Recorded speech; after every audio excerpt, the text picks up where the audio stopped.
Hey, I'm Yael Osowski. And I'm David Clement. We're the host of Consumer Choice Radio, broadcasting every Saturday at 10 a.m. here on the Big Talker 106.7 FM. Consumer Choice Radio is a weekly conversation featuring the latest news, interviews, and expert analysis that covers consumer topics from around the world. ConsumerChoiceRadio.com.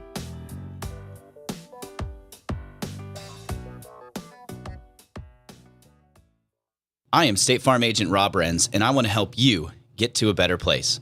Visit us online at ilminsurance.com. That's ilminsurance.com. Like a good neighbor, State Farm is there. Enjoying Big Talker Network is as easy as asking for it. Program your digital home assistants such as Google Home, Alexa, and Siri to stream Big Talker Network content by simple voice command. Enjoy convenient hands-free access to program whenever you want, however you want by asking for Big Talker.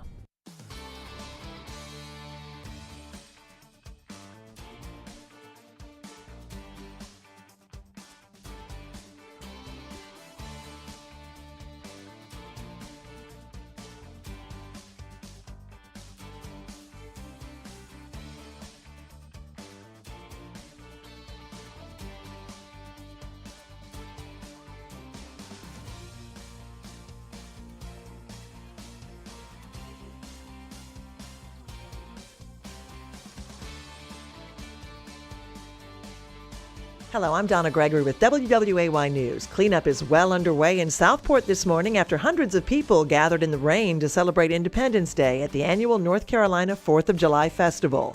The festival has been held in Southport since 1795. It included a flag-raising ceremony, a parade, food, vendors, live entertainment, and dozens of other events. Southport wrapped up the festival last night with a fireworks show on the waterfront. Not everyone was in the mood to celebrate, though. A group in downtown Wilmington spent part of the holiday protesting the overturning of Roe v. Wade. Protesters chanted "Stars, Stripes, Reproductive Rights," and "My Body, My Choice" as many people drove by in support. Organizers hope to get people to the polls to make change. They also say they're making plans for more protests. And Seabiscuit Shelter in Oak Island says it's received more than 100 great shearwater birds over the past 4 days. They normally only come inland to nest in southern Africa and South America. These birds are hundreds of miles from home, beached by Tropical Storm Colin, and have been washing up sick and dead in Oak Island, Ocean Isle Beach, and Holden Beach. The nonprofit shelter says many of them already have died. Seabiscuit founder Mary Ellen Rogers says she will release the birds near the Intercoastal Waterway when they gain enough weight. For more on these stories, head over to WWAYTV3.com. I'm Donna Gregory. Have a great day. Happy Tuesday, everybody. I'm WWAY meteorologist Ramel Carpenter with your Storm Track 3 forecast. Going to be warm and muggy once again here in the Cape Fear as our high temperatures climb into the upper 80s, low 90s, well inland of the coast. Coastal areas will get into the middle 80s with a moderate risk for rip currents later today, so if you're headed out to the beaches, keep that in mind. Only a small chance for isolated storms to develop along the sea breeze, and heading into the overnight hours, we're dropping down into the middle and upper 70s, remaining warm and muggy under partly cloudy skies. Get your full forecast on WWAY and WWAYTV3.com. This news and weather is brought to you by Two Men and a Truck. For your free quote, go to twomenandatruck.com. twomenandatruck.com.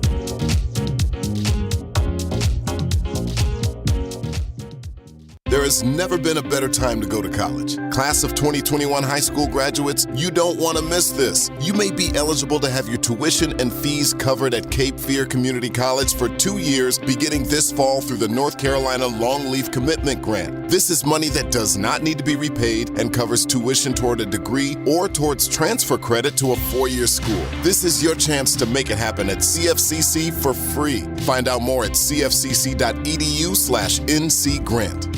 One Love Tennis started in 2013 to give back to young boys and girls. We now go through 460 kids a week that are learning about life skills, learning to succeed in life through academics and tennis. Putting those two together, if you do them well, you can write your own ticket. To get involved in this program, go to our website, one-love-tennis.org. Enjoy Join Big Talker Network is as easy as asking for it. Program your digital home assistants such as Google Home, Alexa, and Siri to stream Big Talker Network content by simple voice command. Enjoy convenient hands-free access to the program whenever you want, however you want, by asking for Big Talker. Hey, welcome back to the Asylum, as promised, right here on the Big Talker Network. Please visit the website at bigtalker.live. Download the app for Android and iOS devices. Peruse our schedule of content available on the Big Talker, as well as click the little email link. Send us a message with any questions, comments, concerns, compliments, or critiques you may have, because we can't improve without your help. And with that in mind, the Asylum is open for business. That's right, you can call in at 910-444-0281.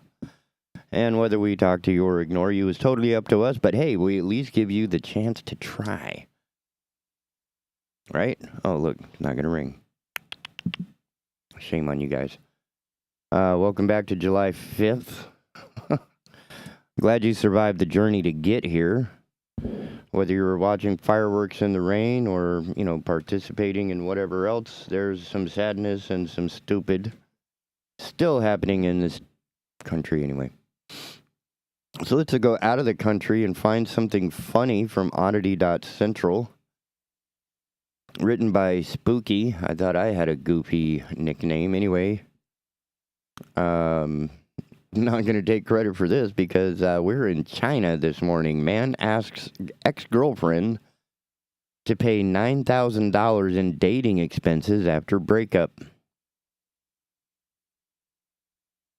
Boy, do I have some comments to go with this one. A Shanghai man recently went viral in his home country after asking his ex-girlfriend to compensate him for all the expenses incurred while they dated. Last week, Chinese media reported the unusual case of an unnamed Shanghai man who allegedly compiled an incredibly detailed list of expenses incurred while dating a woman who had since broken up with him. The unusual list features hundreds of line items, complete with dates and times, as well as descriptions of specific expenditures for clarity. He allegedly sent his ex the list as proof of the money he spent on her during their relationship, demanding that she compensate him. The detailed breakup list has been doing the rounds on Chinese social media for over a week, sparking heated debates among netizens. Most of them declared themselves shocked, not only by the man's gesture, but also by his ability to remember all these expenses from months of dating. As one person notes, it's as if he had every little yuan spent recorded in advance. The man's list included trivial expenditures such as 2 bottles of water, as well as more substantial expenses like taking care of the ex's sick mother. His detailed document also mentions whether each expenditure was shared as a couple or if the woman was the only beneficiary. Holy mackerel. In one example reads that he spent 36.1 yuan to buy snacks and give them all to the woman. In this case, he asks his ex to pay him back the full amount. Another example mentions dinner for 2 at a restaurant in Changning. Since they both got to order, he demands that he compensate him 50% of the expenditure. The scorned man also listed the expenses he and his family covered when his ex's mother was hospitalized. The woman then died, and he and his parents helped cover funeral costs. Now he wants back all of it. Woo! In total, the man claimed that he had spent over 72,000 yuan during the time they dated, of which 60,147,025 yuan, which is about $8,954, should be compensated by her. It's unclear whether the man's ex-girlfriend agreed to pay him back or anything, but the public general reaction to his plan has been negative. Some have called the man vindictive and scheming, while others are convinced that he had been working on the list when they were dating to use as a secret weapon. Well, not very secret. And, okay, so here's the mansplaining part of this, which should be humorous at least. the way I understood it is all the money you spend dating is like a down payment, right? Because without the dating, you don't get the sexy time. And if you want to skip the dating and go straight to the sexy time, there are options for that. But in neither case do you get your money back. Do you feel me? You know, it's just, you just got to let that one roll, man. That one is not coming back at all. So I think Mr. Anonymous Chinese guy, which, you know, to be fair, these guys are taught math at an extreme level, right? These guys are like, every third kid is Mensa. And they can do, like, pi calculations in their head.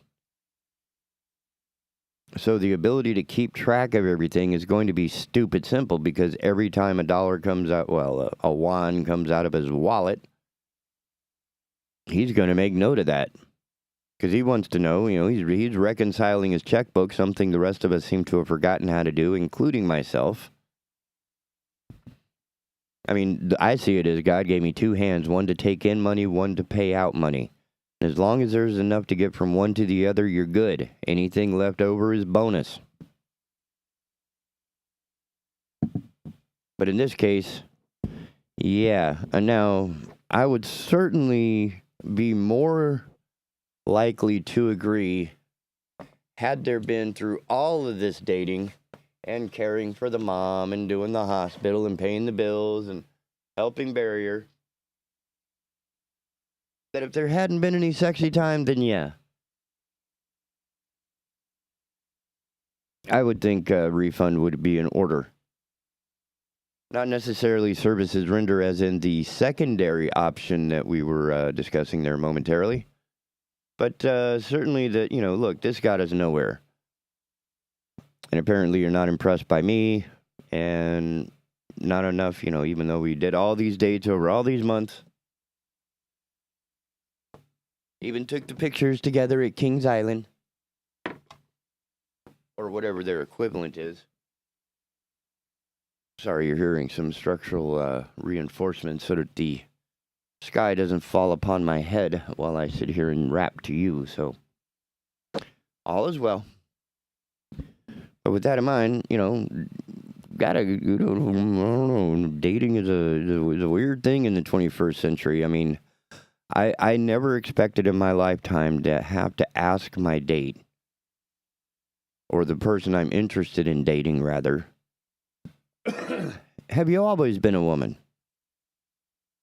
And I want to make sure. I mean, I'm not, maybe it's just me, but I'm a bit of a purist.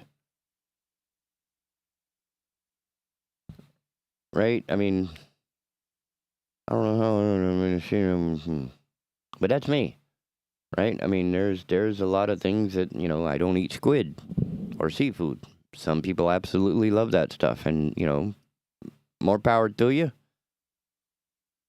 Not my favorite dinner, period. New York Post has a nifty story for us to gamble on. I don't know if anybody had the bingo cards out, right? NewYorkPost.com. Get out your bingo cards. Let's see if you got this one. Camper says she is lucky to be alive. Wakens to a knife-carrying killer crab at her tent.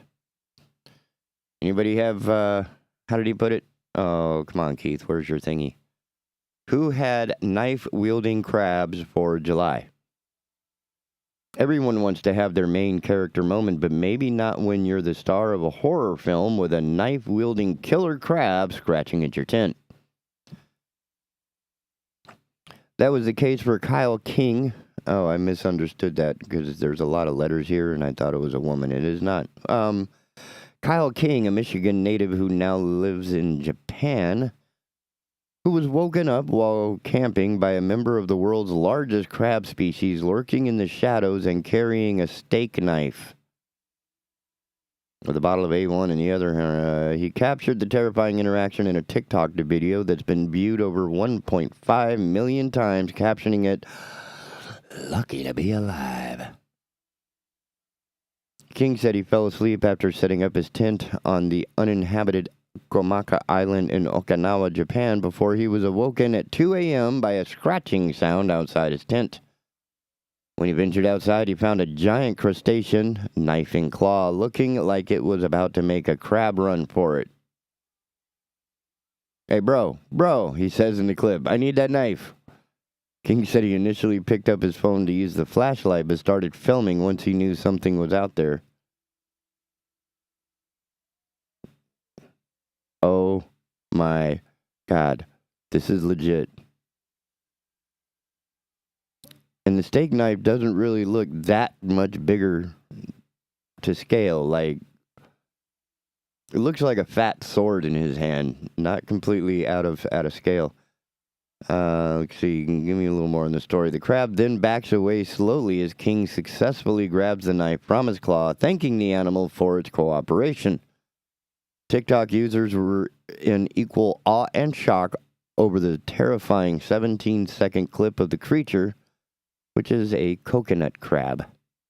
Oh, that's a big crab, baby. Dude, why'd you let him go? You had the knife. Once you got the knife, you could have had dinner.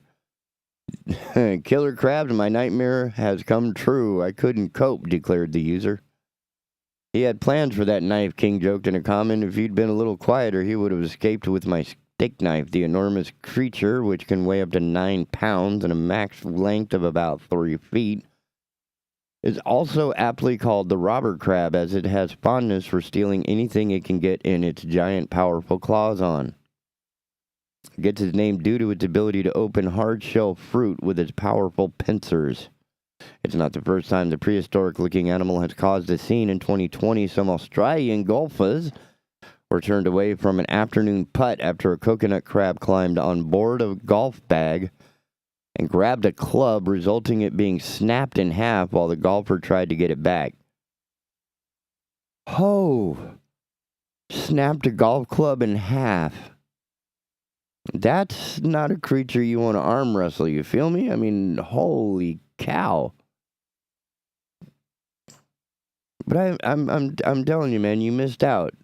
I mean, if you're a seafood guy, that's 5 pounds of crab right there, bruh. Bro, I need that knife back. How else am I going to cut you open and get to your claw meat? Yeah, you really...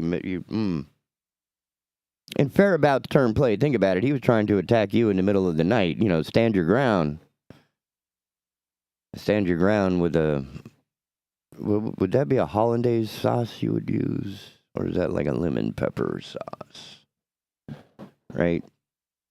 Because think about it. The crab would have eaten you. Right? That's what they do. They're little scavenger nasty things. And, yeah, it would have been like having a cat. It'd just eat you, no problem.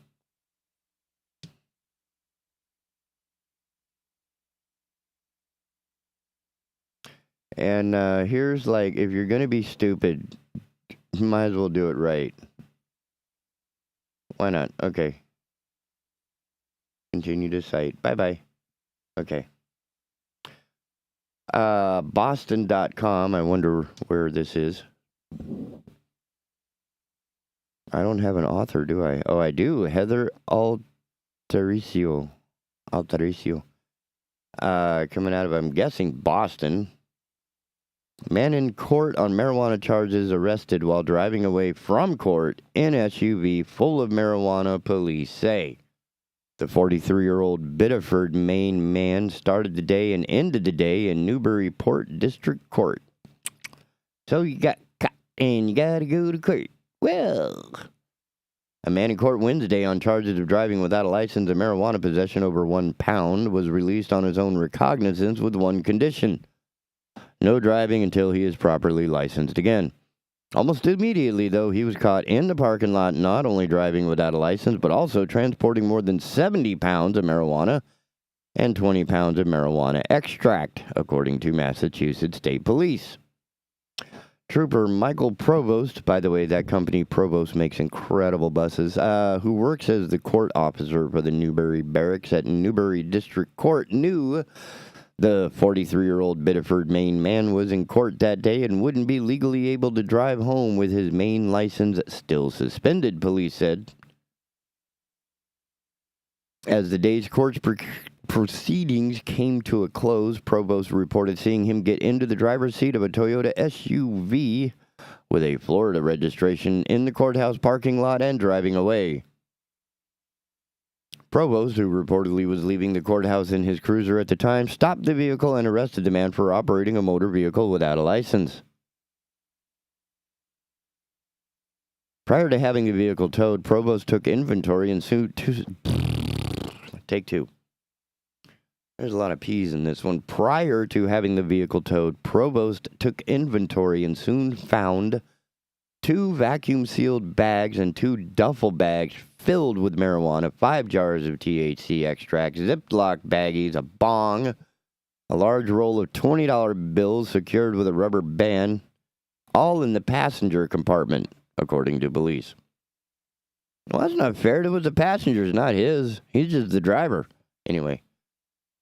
The man was taken to the Newberry Barracks for booking and then driven back to where he started the day, Newberry District Court. There, he was arraigned on new charges of operating a motor vehicle without a license and trafficking in marijuana. He was 1 court appearance short of a hat trick. State police wrote in a release, but 2 in the same court on the same day is still pretty unique. I don't know if that's still... I guess 3, yeah, that would have been pretty good.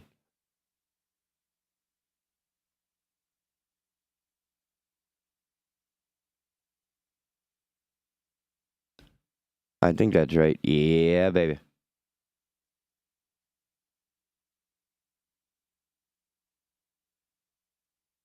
So yeah, that's been, and I saw a comedian talking about this the other day. It's like, look, man, if you're rolling down the road with 70 pounds of weed, make sure everything else is clean, man. In fact, the other day, there's a section of Hampstead I call the Bowl, and it starts right around the Leaf in the Barrel, and it heads on down into that grocery store, turn-off, gas station. The DMV is there, and then heads on up the other side to where that Port City job is, right? So I'm on the north side of town, and I'm heading into, bumper to bumper. We're all making, 15, 20 feet a minute, right? A car length every minute or so. Not very quickly, not moving very quickly at all. And, some jackhole in a massive, stupid truck, the ones I'm talking about, the one truck that'll never actually do any work. Well, I'm almost to the light where the grocery store is, and I see in my little driver's side door mirror, this massive truck breaks out into the left lane, starts barreling down the center left turn lane, doing about, 60. And he crosses over an intersection which has a knockout so that you can turn left onto the little side street, blows right through that, kicking debris and shit everywhere. I mean, I'm getting peppered. And I'm quite a ways back from the light. I'm a little ahead of that little turnoff that he just blasted past, but I'm a little ways before the light. He's got his left blinker on like he's, super cool, and he's just gonna turn left and just, to hell with everybody else.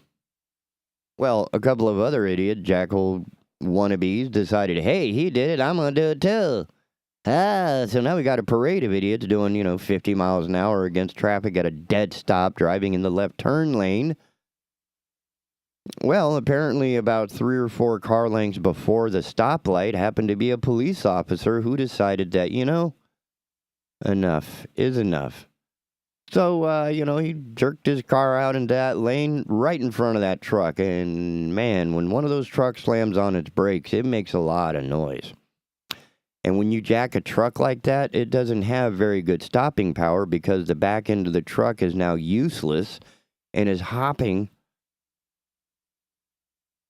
like a bunny on meth. I mean, it's just... And, of course, the 4 cars behind him are now having to lock up their wheels to prevent an accident. And I'm still, 20, 30 car lengths back, making one little car length every minute or two. By the time I get up to where he's at, right, I see that the policeman has him sprawled out over the front of his truck in handcuffs, pulling out all kind of evidence from the inside of the truck, you know, and the guys behind him, the other 4 cars behind him all had their licenses pulled out. They're all standing next to their car, and it's like, oh, okay. Is that how you're going to play it? We can do that. So there was a little bit of traffic cleanup. Talking with my roommate, we were thinking, you know, we should have a separate undercover patrol of just traffic officers. And they should be in unmarked cars that are truly unmarked, right? Like maybe a 78 Accord with, I don't know, a different door color. Like replace one of the doors with another one with a different color, right? Just generic cars that you wouldn't ever, right? Because when you see a Charger, you're thinking 50-50. If it's got an orange tag, it's either from New York on visit, selling drugs or whatever they're doing, touristy,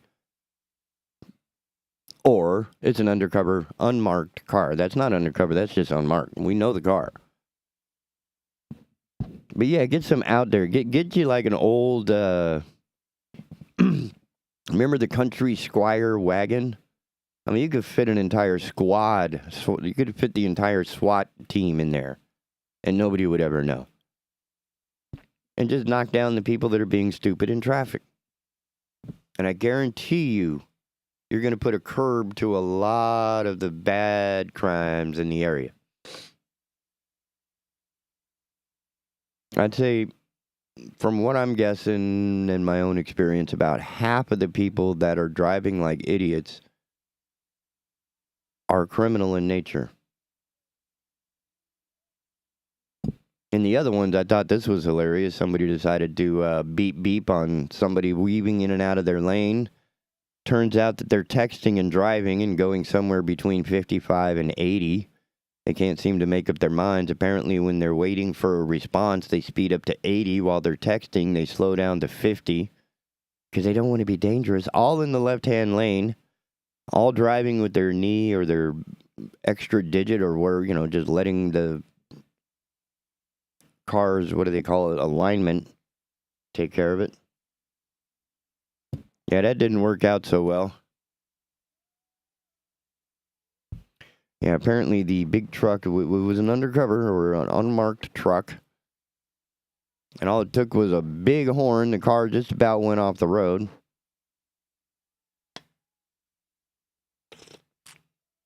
Let's hope that's an expensive ticket. That we need more of. If you want a feel-good story, that's the one to do, right? Idiot gets pulled over for being an idiot, and 70 pounds of marijuana is found.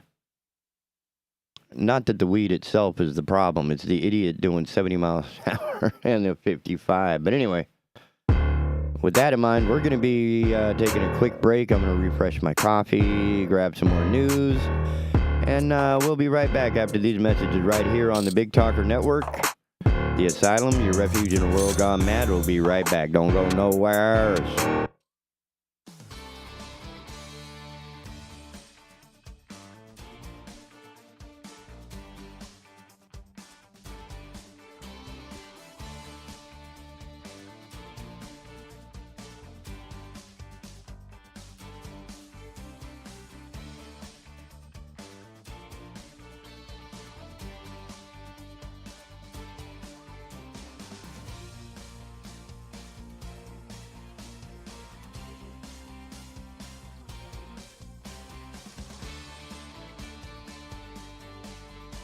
Hello, I'm Donna Gregory with WWAY News. Cleanup is well underway in Southport this morning after hundreds of people gathered in the rain to celebrate Independence Day at the annual North Carolina 4th of July Festival.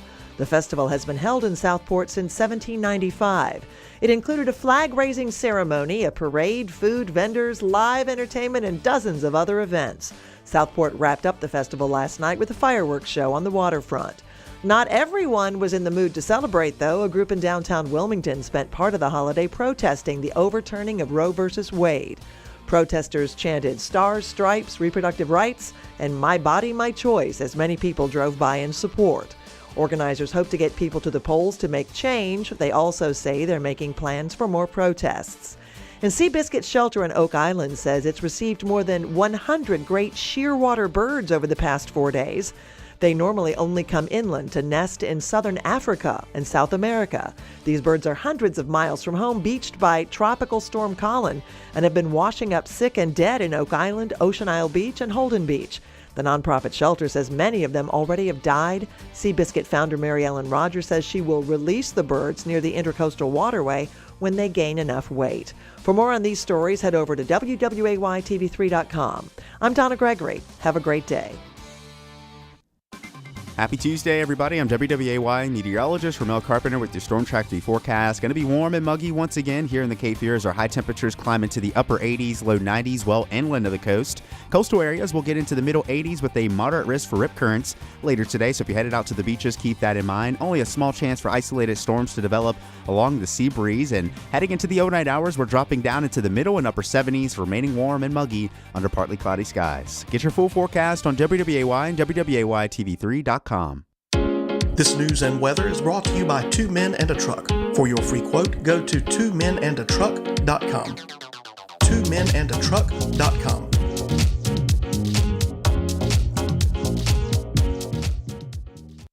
I'm Trey Allen, conservative candidate for the North Carolina Supreme Court. As a Marine Corps veteran, practicing attorney, professor of law, and father of 5, I want to pass on the precious freedoms that we inherited to the next generation. For that to happen, we need judges who will faithfully apply our Constitution and our laws, not rewrite them to achieve specific outcomes. If you share my commitment to liberty, please vote Trey Allen in 2022. Paid for by Trey Allen for Justice. Folks, the sad truth of it is most of what we're seeing in the news cycle is just noise, and it's recycled noise at that. Nothing informative, nothing that actually helps us discern the times that we live in. That's why we started doing Heard Tell.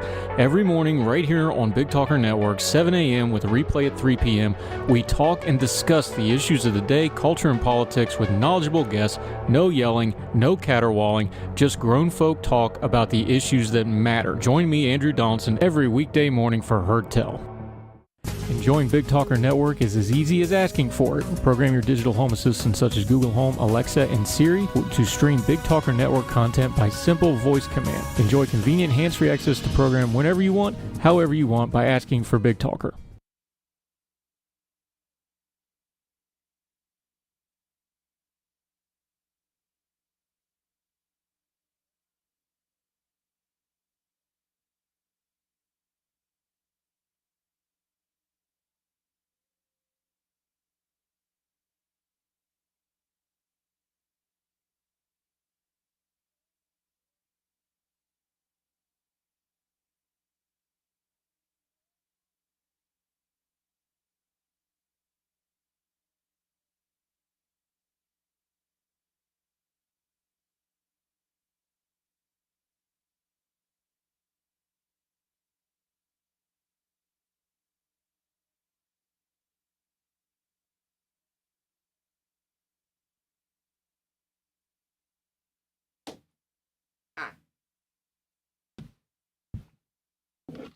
Made a mess of that coffee.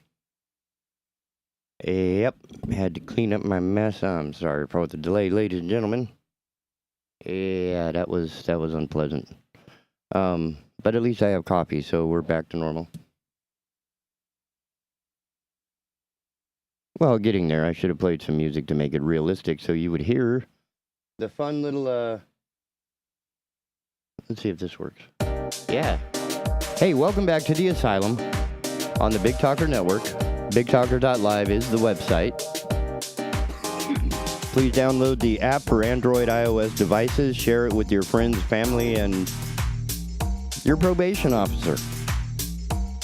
All kinds of information. Peruse our schedule of content anytime you like. You can go through any of the past episodes, video, audio, and otherwise.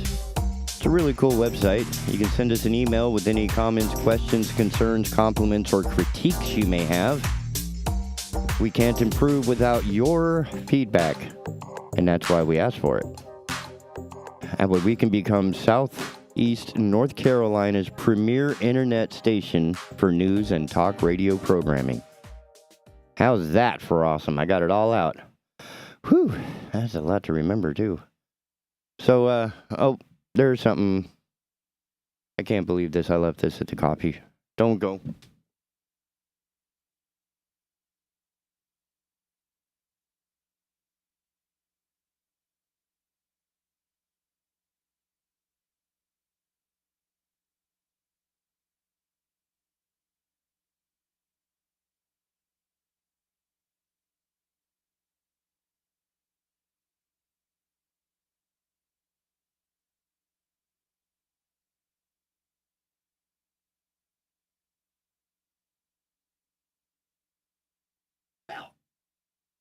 Isn't that special?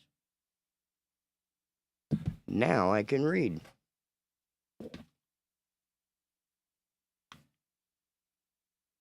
Don't get old, it's a trap. You will forget your glasses. They were not on top of my head. Thank you.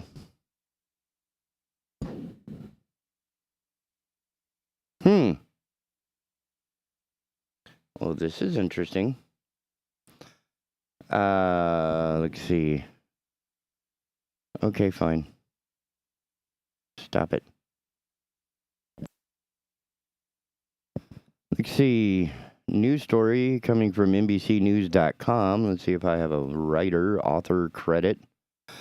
Phil Helsel. He sells hell.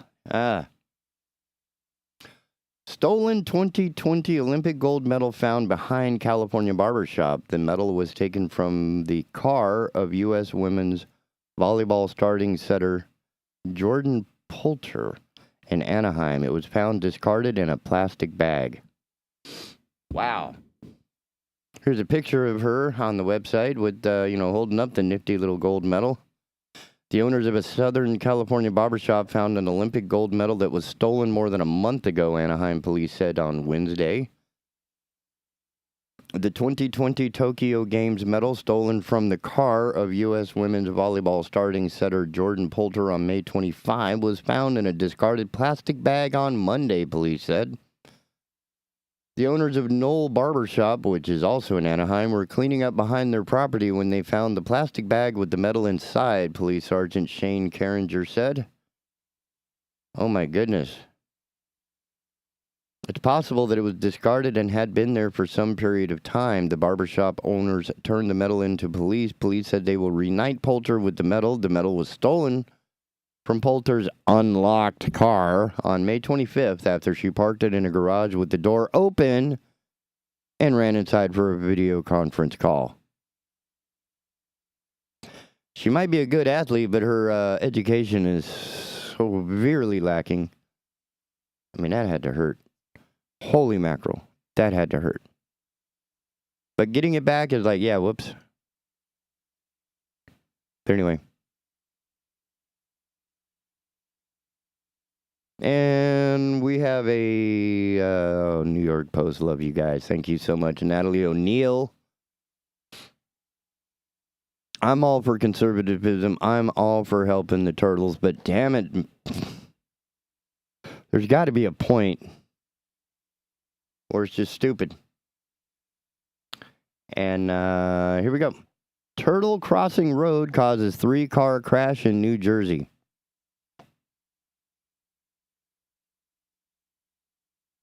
They were on a highway to Shell. A turtle caused a 3-car crash when a considerate Cape May, New Jersey driver stopped to let it inch across the road and triggered a chain of rear endings, officials said. The driver hit the brakes while motoring in Stone Harbor, a well-known hub for sea turtle nesting and street crossings, on Tuesday to avoid crushing the slow-moving critter. Fire officials had posted that in a Facebook. The car behind the vehicle then slammed into it, and a third car crashed into both of them, according to a Facebook post from Stone Harbor Volunteer Fire Company Number 1. All 3 of the cars were badly damaged on Stone Harbor Boulevard, but nobody was injured. Please make sure that when you stop for a turtle that the drivers behind you have time to stop. The department warned in a post. We realize the desire not to hit a turtle, but you and others are just as important. Turtles crawl out of the salt marsh in Cape May and are often spotted crossing the street in search of dry land between May and September.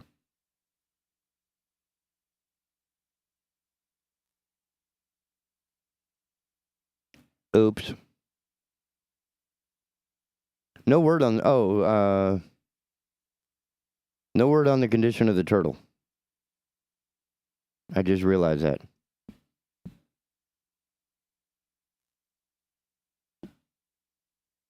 The car behind the vehicle that stopped slammed into the stop vehicle, then a third vehicle slammed into both of them. No word on the turtle.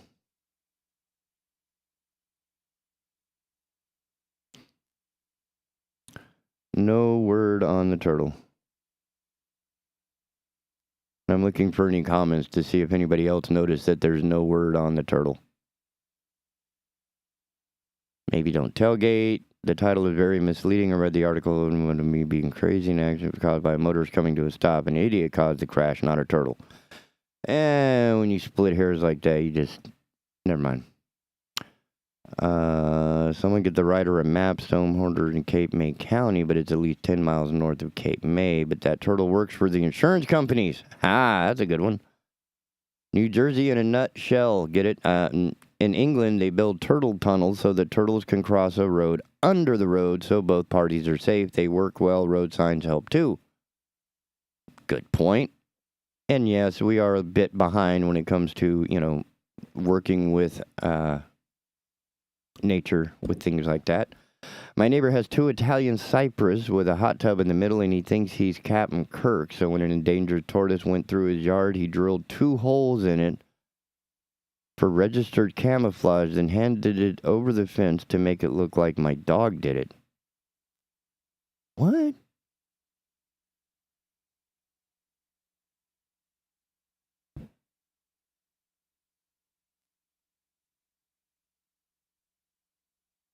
I guess. I don't know. Turtle soup is what Jimmy is writing. Typical entitled Trump voter. Oops, we'll be eating turtle soon thanks to the typical Biden voter. Ooh, a little burn there. Sounds about white. Ooh, Trump's fault. Ha!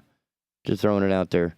Still, none of those pointed out that nobody was concerned with the condition.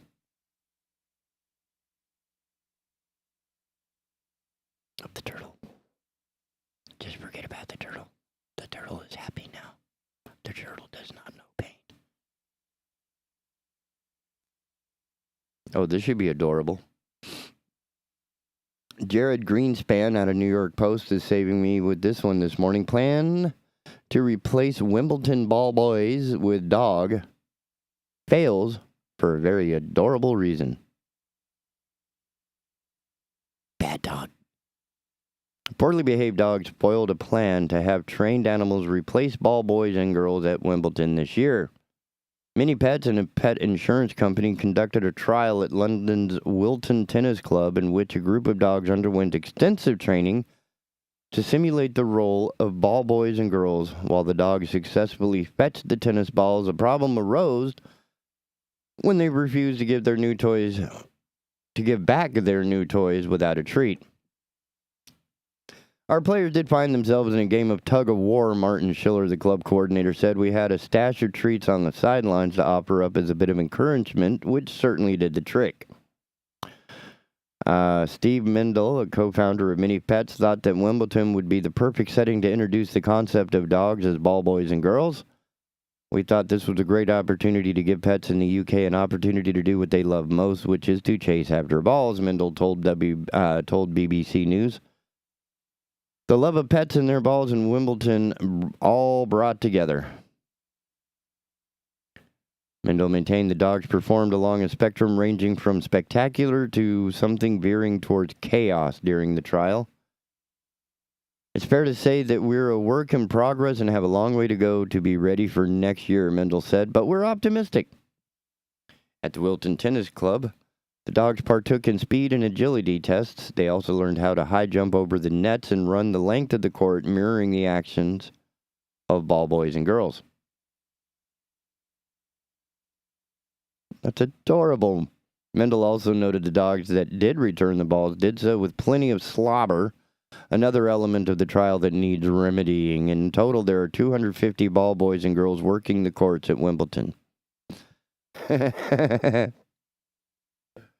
That was going to be my question. What do you do with a tennis ball that's covered in dog slobber? I mean, you're not allowed to do spitballs in baseball anymore, right? So, I don't know. But still, I could imagine how chaotic it would be. You let, 6 dogs loose on a tennis court. No matter what you train them, they all want to sniff each other's butt. So there's going to be chaos on that court, no matter what you do. Good luck with that. I mean, it's a great idea and certainly adorable. And I get the sponsorship and support and backing, but yeah. Oh, look at this, a TSG. Oh, come on. No writer taking credit for this one. It must be embarrassing. So it's got to be good. All right, so coming out of Smoking Gun, man wearing Morgan Wallen mugshot T-shirt poses for his own booking photo. New Hampshire man wearing a T-shirt bearing a mugshot of country singer Morgan Wallen posed for his own booking photo Friday evening. I think homie ought to be paying his bond or something.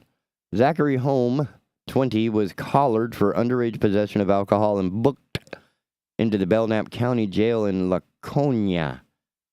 As seen in his mugshot, Holm was wearing a T-shirt with Wallen's mugshot printed on the front. The country music star had been arrested in May 2020 for public intoxication and disorderly conduct following a disturbance at Kid Rock's big-ass honky-tonk rock and roll steakhouse in Nashville, Tennessee. Just like my hero. Prosecutors subsequently declined to pursue charges against the 29-year-old performer. Shirts, hoodies, and socks containing the booking photo of Wallen, whose album Dangerous, the double album last year, sold more units than any other release, are widely available online. It almost looks like the, who's that guy that got busted? He was driving a scissor lift to get beer. Just absolutely hammered. That guy's like in trouble all the time. So, Zachary Holm, congratulations for the first step. This is like one of those game things where, level achievement unlocked or whatever. So, you can now send the booking photo of your booking photo with the booking photo of your hero's booking photo printed on it to your hero. It's confusing me, and I'm on my second cup of coffee.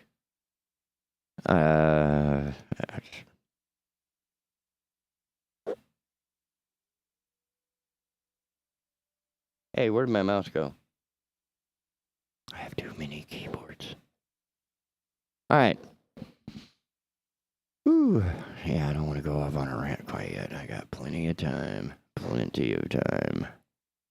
for that. All right, so let's see if we can't kill another story here out of UPI. Ben Hooper, another good friend of mine, went to different high schools together. His mom didn't know my mom at all. Unique Jetson's house for sale. Have you ever? It still kills me. No matter where you're from, when somebody asks you where you're from, half the time at least, somebody's going to ask if they know somebody in that area. And what's fun, so many different responses that I have assimilated from various comedic performers over the years include things like, oh yeah, I think we did time together. But anyway, my friend Ben Hooper saving me again. Unique Jetson's house for sale in Oklahoma. An unusual house for sale in Oklahoma is drawing attention online due to its resemblance to the titular family's domicile from classic cartoon series The Jetsons. Nancy Davis Vandehinde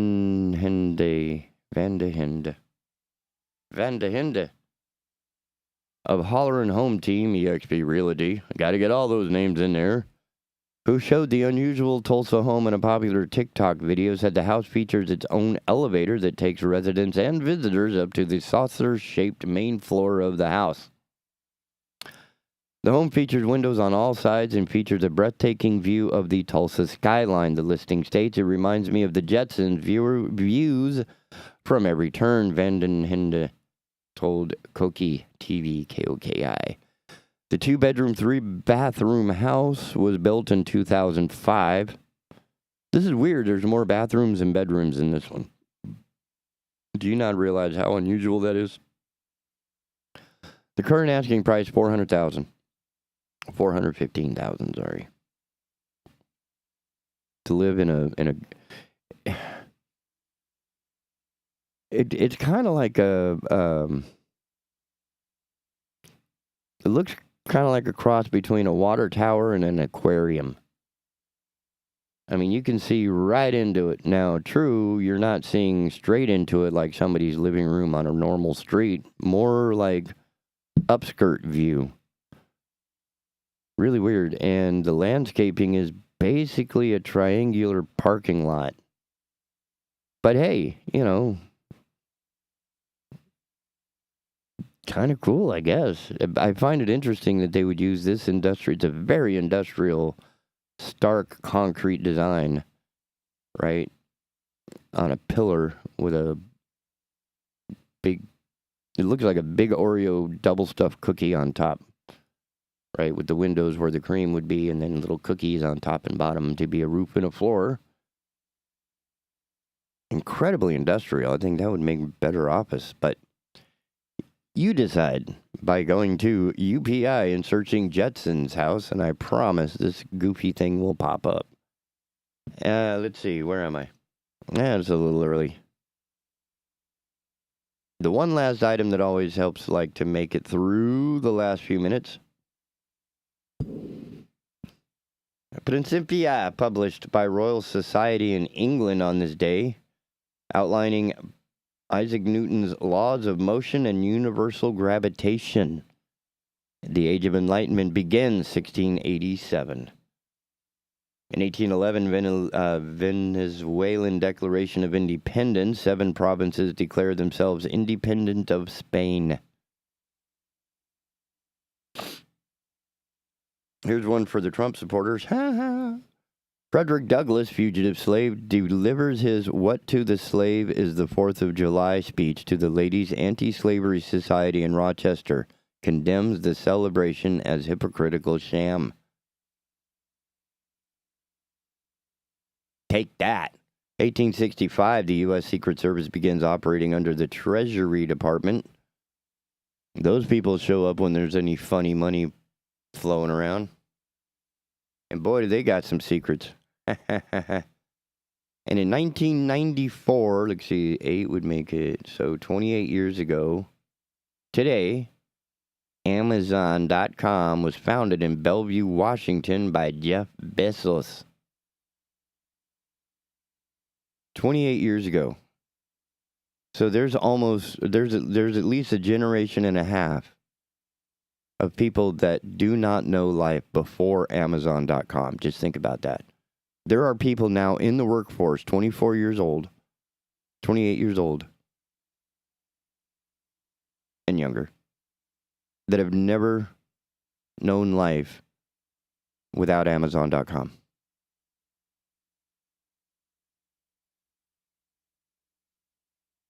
Their baby shower gift was Amazon Prime for life. You see what I'm saying? I mean, I still find it amazing that we have scads of people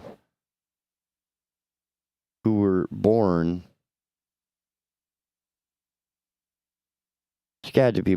after, when was this thing launched? Oh, come on. 23 years. About the same time. Actually, that's pretty amazing to discover.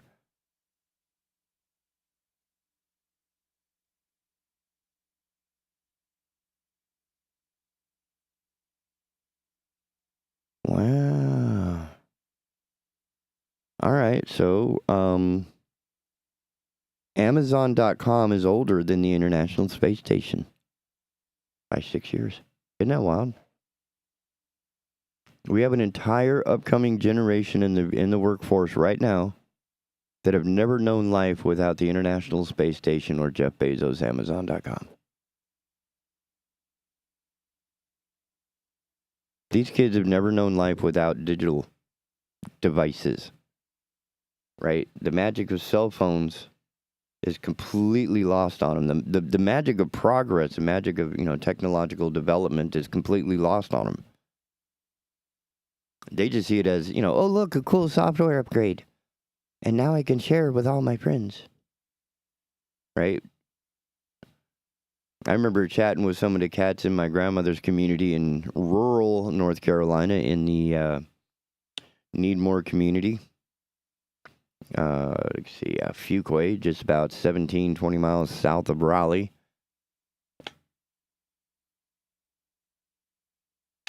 They remember the trucks rolling down the road, laying down electrical wires. Or flying them, actually.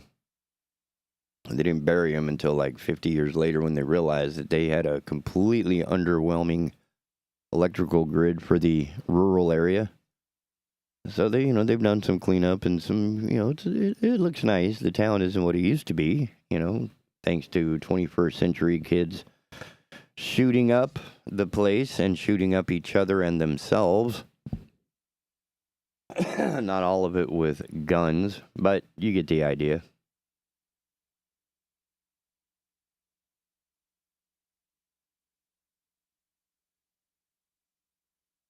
Isn't that amazing? Now, I have to admit that during my lifetime, right, I was born just after the first moon landing.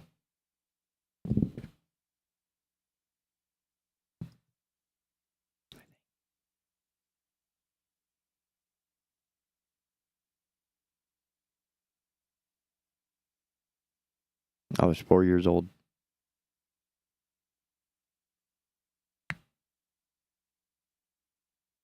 So rockets were a reality, a day-to-day reality when I was a child.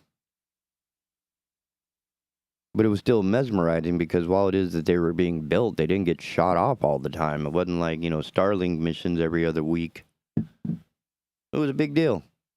So putting the first putting the first man on the moon was a pretty big thing. Right?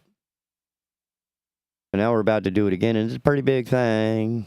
And it still is, because this is one, we consider many places on Earth an inhospitable environment. But help is never far away, no matter where you are on this planet. We got airplanes, we got boats, we got helicopters, we got submarines, right? And if we know people are in a stupid place, we generally have smarter people on standby just in case the stupid people need help. So, this isn't an unplanned completely event. So you get the idea. But when you're on the moon, that is completely inhospitable. There is no help nearby.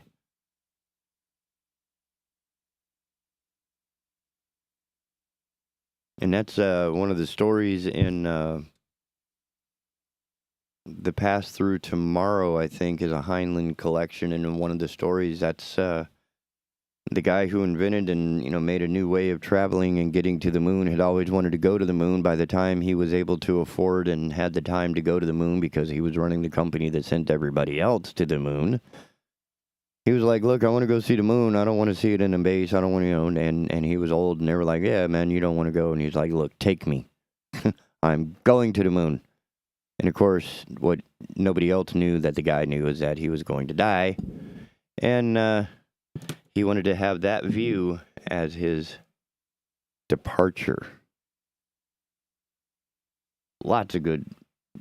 Y'all should read books, man. Books are cool. They are.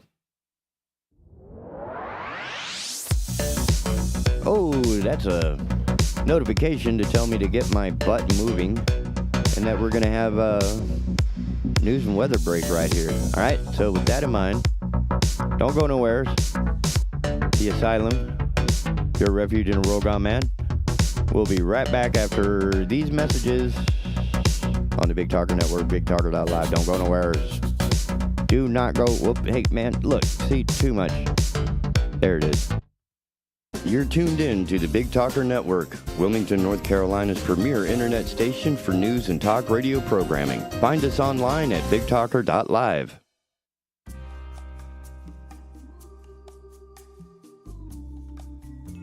Lee Nails, located at 4956 Long Beach Road, Southport, is the place to pamper yourself. Steve and his staff of 5 are trained to do everything. They offer manicures of every kind. Pedicures include the deluxe, the special, the royal, the calming mud mask, and therapeutic wax dip. Other services include skin treatments and waxing. Lee Nails, open Monday through Saturday, 9 to 7, and Sunday, 11 to 5. Appointments and walk-ins welcome. Oh, but wait, they are having a special. Hurry in before June 16th to get 20% off. Lee Nails, 910-457-0837.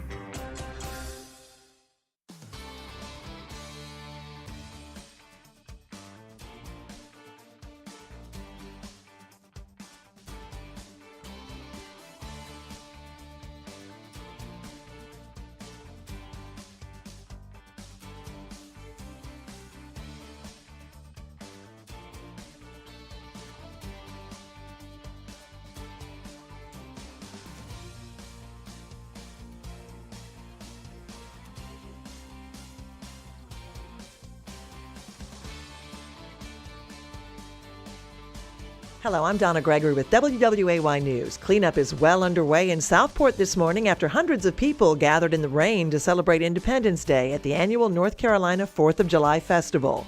The festival has been held in Southport since 1795. It included a flag-raising ceremony, a parade, food, vendors, live entertainment, and dozens of other events. Southport wrapped up the festival last night with a fireworks show on the waterfront. Not everyone was in the mood to celebrate, though. A group in downtown Wilmington spent part of the holiday protesting the overturning of Roe v. Wade. Protesters chanted "Stars, Stripes, Reproductive Rights," and "My Body, My Choice" as many people drove by in support. Organizers hope to get people to the polls to make change. They also say they're making plans for more protests. And Seabiscuit Shelter in Oak Island says it's received more than 100 great shearwater birds over the past 4 days. They normally only come inland to nest in southern Africa and South America. These birds are hundreds of miles from home, beached by Tropical Storm Colin, and have been washing up sick and dead in Oak Island, Ocean Isle Beach, and Holden Beach. The nonprofit shelter says many of them already have died. Seabiscuit founder Mary Ellen Rogers says she will release the birds near the Intercoastal Waterway when they gain enough weight. For more on these stories, head over to WWAYTV3.com. I'm Donna Gregory. Have a great day. Happy Tuesday, everybody. I'm WWAY meteorologist Ramel Carpenter with your Storm Track 3 forecast. Going to be warm and muggy once again here in the Cape Fear as our high temperatures climb into the upper 80s, low 90s, well inland of the coast. Coastal areas will get into the middle 80s with a moderate risk for rip currents later today, so if you're headed out to the beaches, keep that in mind. Only a small chance for isolated storms to develop along the sea breeze, and heading into the overnight hours, we're dropping down into the middle and upper 70s, remaining warm and muggy under partly cloudy skies. Get your full forecast on WWAY and WWAYTV3.com. This news and weather is brought to you by Two Men and a Truck. For your free quote, go to twomenandatruck.com. twomenandatruck.com.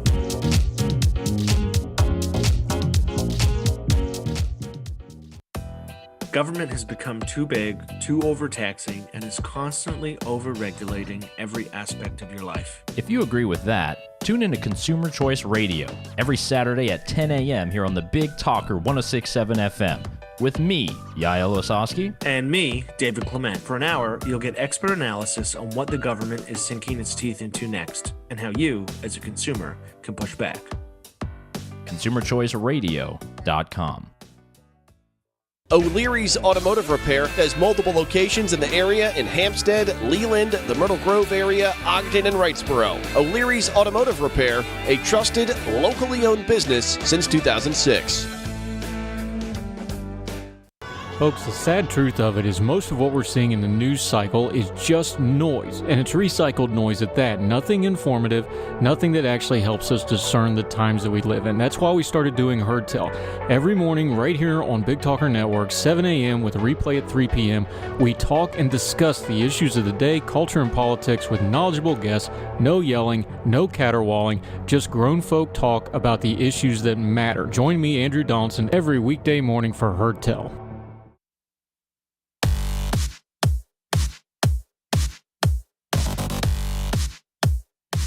Yeah, we're back.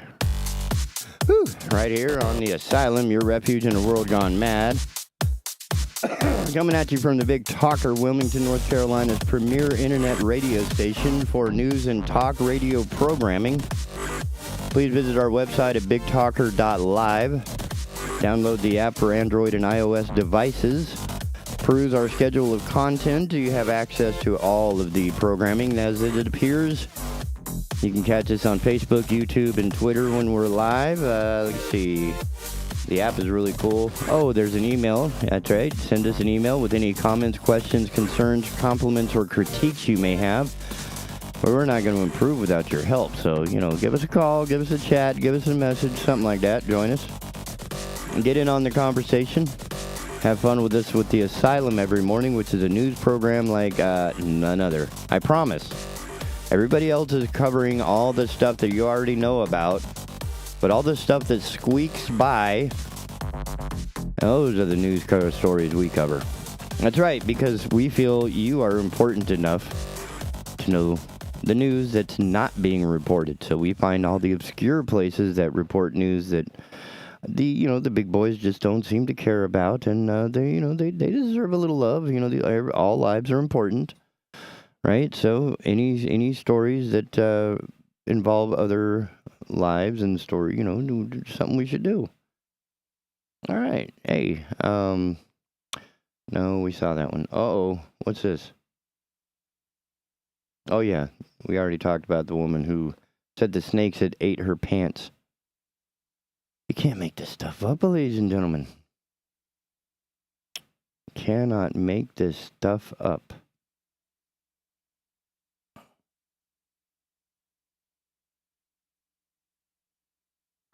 Oh, yeah, let's not do that. My God. See, this is, man.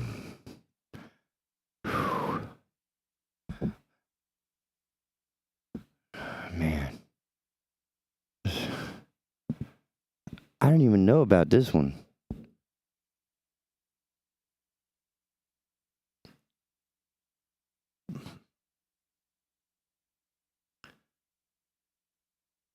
Man.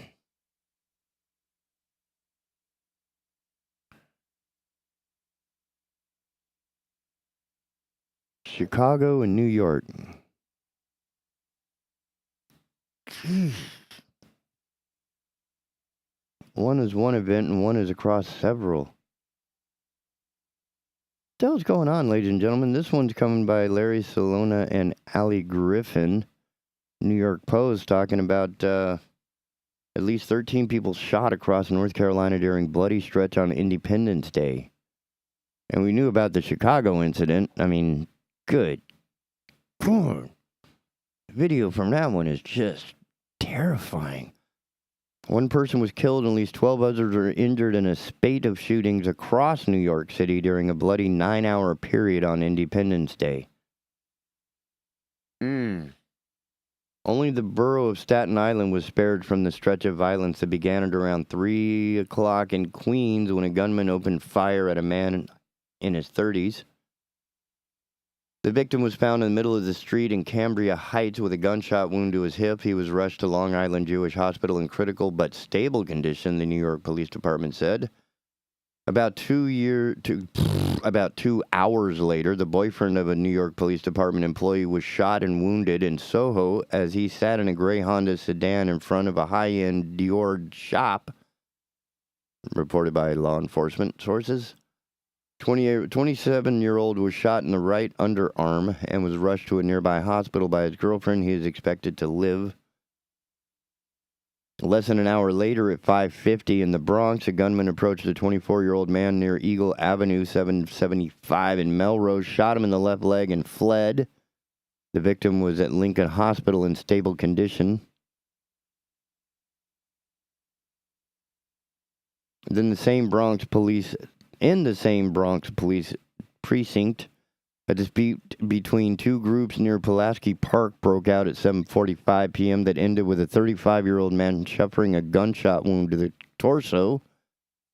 According to the cops, he was also rushed to Lincoln Hospital in stable condition, police said. About 2 hours later in Manhattan, a man was shot in the neck a block above Central Park. He was rushed to Harlem Hospital in stable condition. Police said the victim was uncooperative and wouldn't provide details on how he was shot. Minutes later at 10:15, 4 people were shot in Rockdale, Queens. 2 men and a woman each suffered bullet wounds to their right foot. And a third man was shot in the shoulder. All 4 were rushed to Jamaica Hospital and are listed in stable condition, police said. Then back in the Bronx, 3 men were shot by a gunman who fled in a white sedan around 10:30 p.m. in Belmont.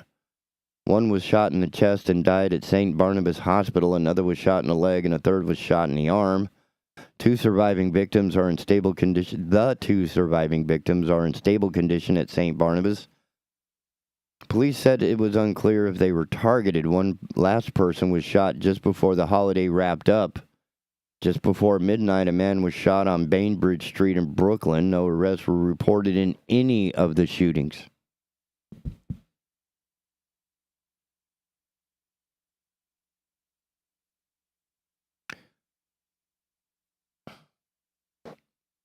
All the gun legislation in the world is not going to change that. First, because it's after the fact.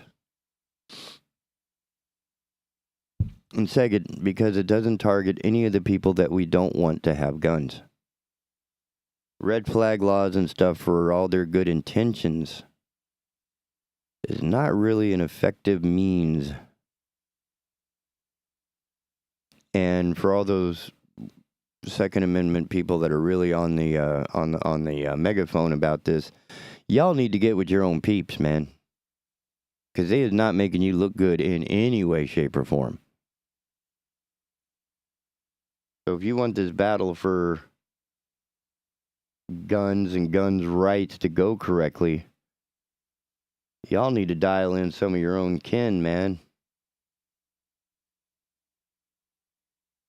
Y'all folks is out of control.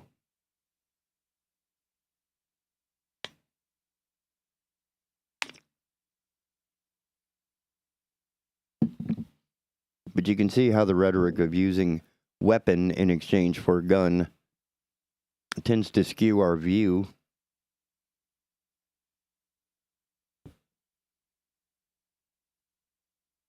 Only because this coward could be hundreds of yards away while picking off shots into a crowd at random, right? You don't need to really aim.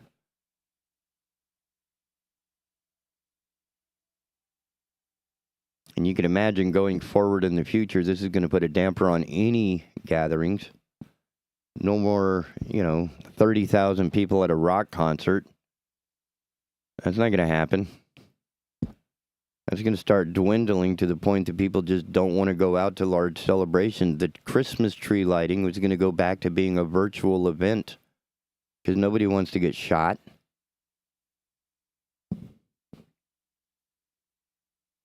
And in some cases, we got to understand the scale. Like, I get stamping out millions of toothpicks a day because Americans use millions of toothpicks a day. But why are we stamping out guns a million at a time? I mean, I'd be curious to know how many guns are still active in circulation that we do and do not know about versus the number of people actually living in the United States. There's an interesting report, I think it was out of the Washington Post. I didn't read all of it. The photographs enough were rather disturbing, right? Every one of these was a guy making up for somebody like me that doesn't personally have a gun. I mean, there's enough people around me that I trust that do. I don't need to worry about it, right? And I don't go anywhere. I try not to. Try to stay the hell away from places where things like that might be a problem. If you see me in a bar, I am being paid to be there, and I will be out of there as quickly as I can. Not because I don't like you. I just don't want to be there. I want to be home. I want to be elsewhere.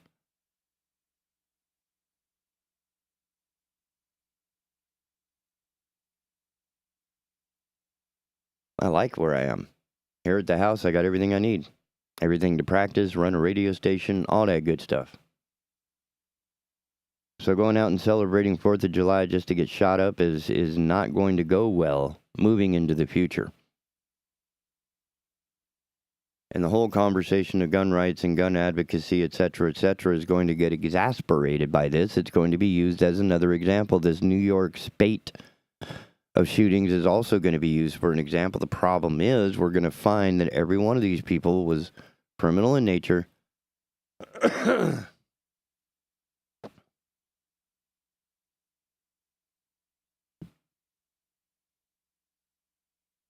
And that the guns were not necessarily applied or acquired in proper form.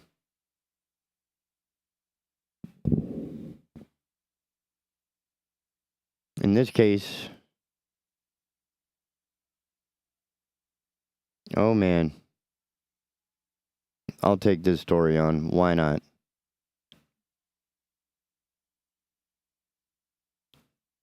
It doesn't look like I have a lot of...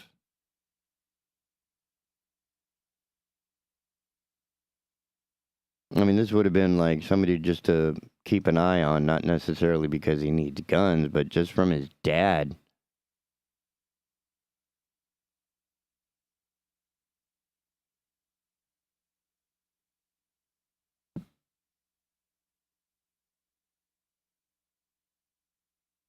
Apparently, the dad of the Highland Park person of interest was liking or liked a pro-gun tweet days after the Uvalde massacre. Robert Cremo, the deli owner dad of Robert Bobby Cremo III, 22-year-old brat, the person of interest in the Highland Park mass shooting, liked a pro-gun tweet days after a school massacre killed 19 kids and 2 teachers.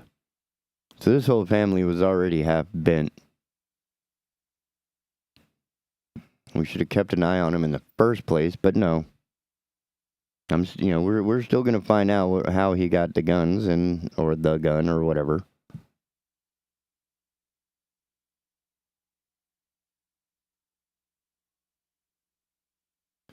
Ooh, apparently his dad only followed one person on the Twitter.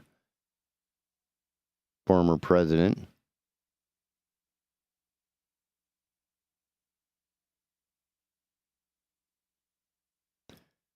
Oh, in 2020, the little Cremio, the kid, the 22-year-old brat, attended one of Trump's rallies dressed as the little critter from Where's Waldo. Oh, title character. Man, I need more copy. Little critter. Oh, man, this is all bad.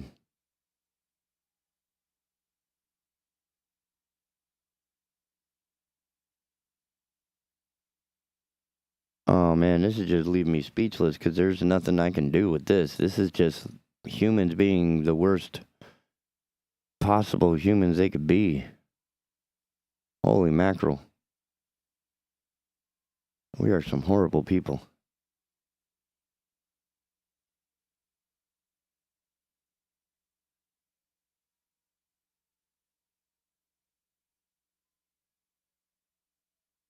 Huh. Well, this is interesting. David Meyer and Fofana. Joey Chestnut manhandles protester before record 15th Nathan's hot dog eating contest win. I think I need to unpack that title a little bit more.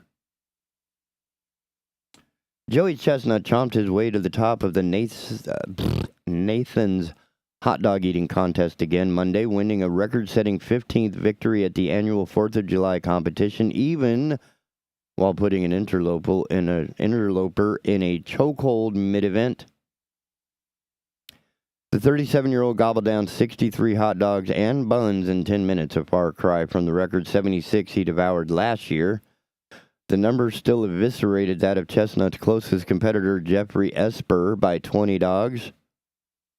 Chestnut's dominant performance came despite a brief interruption by an animal rights protester who rushed him at one point as he was gobbling down dogs. The bizarre disturbance only lasted a few seconds before the eating champ grabbed and body slammed the man out of the way.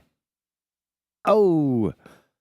The GOAT had shocked the competitive eating world Friday when he showed up to his official weigh-in on crutches. A tendon injury required him to compete Monday in a medical boot. His dominant victory Monday marked the first time since 2019 that the competition was held at its usual location, the original Nathan's at Surf Avenue and Stillwell Avenue in Coney Island, Brooklyn. Last year's match was a limited entry ticketed event at nearby I'm not from there, some baseball stadium, home of the Brooklyn Cyclones. Never heard of it. Anyway. Oh, look at the pathetic little dude who got body slammed. He looks like a pencil. And of course, the guy who wins, he's not a grotesque, obese man. He's just like a big, what you gonna do about it? So I could see if somebody tried to rush him in the middle of an event, he'd just body slam him. That's awesome. Monday's victory for Chestnut marked his 15th at the competition, ranked number 1 in the world of competitive eaters by Major League Eating. Oh my God, the former California resident has won all but one Nathan's contest since 2006. There is a Major League Eating... What is... By Major League Eating, MLE. That's like Major League Baseball, they have Major League Eating. Really? God, we're a sad society. 8-time champ Mickey Sudo won the women's hot dog contest held earlier Monday. No number attributed to her success. Longtime fans expressed relief and excitement to be back at the flagship location for this year's competition. It's been a tradition in my family to come here every 4th of July, so here we are, said a woman named Daphne, 26 of Brownsville, Brooklyn.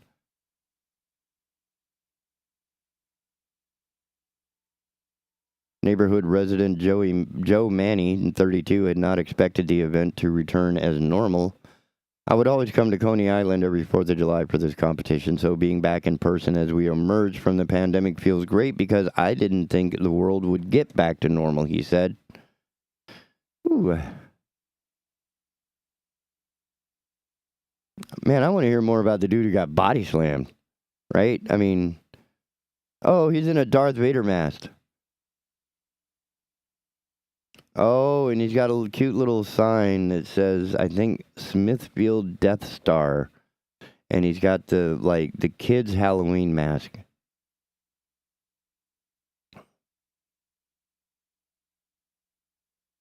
What's weird is if you look at the picture of him, choke holding and slamming this dude, it catches it in midair, right? So you can see, I guess that's beer foam flying everywhere as this guy's being choke holded and slammed to the ground. Another guy is grabbing him as well. And somewhere in the middle of all this, there's a hot dog. Just an errant, random hot dog. Not sure. You can't really tell who's holding it. Doesn't look like it's in a bun. And it could even be in mid-flight. It could be an airborne hot dog. Just happened to be there in the middle of the shot. It's hilarious. But yeah, they took the dude away, and again, he does look like a scrawny little pencil. No wonder he wore a mask, but that's me. I'm sorry. We're gonna take a little bit of a break because I'm ready to just start laughing because I want to see the video, but that would be unfair to you, wouldn't it? Because then you don't get to see the video unless you went there. So, oh yeah, I like this one. Oh, this is nice. All right, ladies and gentlemen, when we come back, we will have a surprise guest join us by remote. Actually, it'll be by phone. It would have been by remote, but He's going to be driving. So we're going to distract his driving and pull his attention into the station and see if we can't get some fun stuff out of him. We'll see in just a bit, ladies and gentlemen. Don't go nowhere. The Asylum, your refuge in a world gone mad. Be right back after these.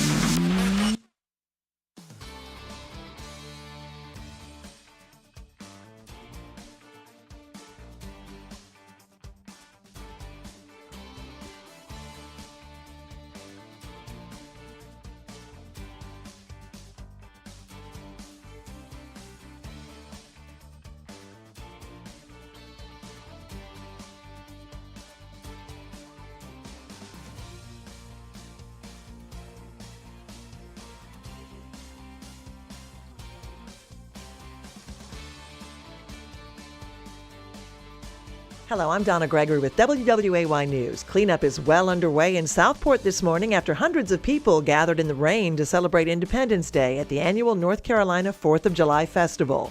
The festival has been held in Southport since 1795. It included a flag-raising ceremony, a parade, food, vendors, live entertainment, and dozens of other events. Southport wrapped up the festival last night with a fireworks show on the waterfront. Not everyone was in the mood to celebrate, though. A group in downtown Wilmington spent part of the holiday protesting the overturning of Roe v. Wade. Protesters chanted Stars, Stripes, Reproductive Rights, and My Body, My Choice as many people drove by in support. Organizers hope to get people to the polls to make change. They also say they're making plans for more protests. And Seabiscuit Shelter in Oak Island says it's received more than 100 great shearwater birds over the past 4 days. They normally only come inland to nest in southern Africa and South America. These birds are hundreds of miles from home, beached by Tropical Storm Colin, and have been washing up sick and dead in Oak Island, Ocean Isle Beach, and Holden Beach. The nonprofit shelter says many of them already have died. Seabiscuit founder Mary Ellen Rogers says she will release the birds near the Intercoastal Waterway when they gain enough weight. For more on these stories, head over to WWAYTV3.com. I'm Donna Gregory. Have a great day. Happy Tuesday, everybody. I'm WWAY meteorologist Ramel Carpenter with your Storm Track 3 forecast. Going to be warm and muggy once again here in the Cape Fear as our high temperatures climb into the upper 80s, low 90s, well inland of the coast. Coastal areas will get into the middle 80s with a moderate risk for rip currents later today, so if you're headed out to the beaches, keep that in mind. Only a small chance for isolated storms to develop along the sea breeze, and heading into the overnight hours, we're dropping down into the middle and upper 70s, remaining warm and muggy under partly cloudy skies. Get your full forecast on WWAY and WWAYTV3.com. This news and weather is brought to you by Two Men and a Truck. For your free quote, go to twomenandatruck.com. twomenandatruck.com.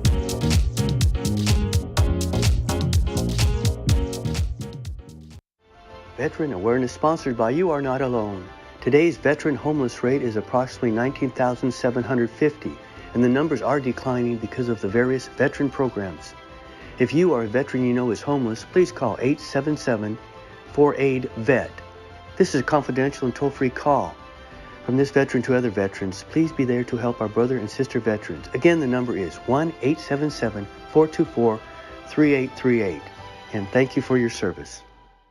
Teachers and parents, the North Carolina Symphony is here to support you as you carry on the education of your children and students. Take your kids on a free virtual field trip to the Symphony with a virtual education concert and companion student book. Go on a virtual journey to learn what makes music music with music by William Grant Still, Beethoven, Brahms, and more. Access the free video and student book with password 1932 at ncsymphony.org/virtual.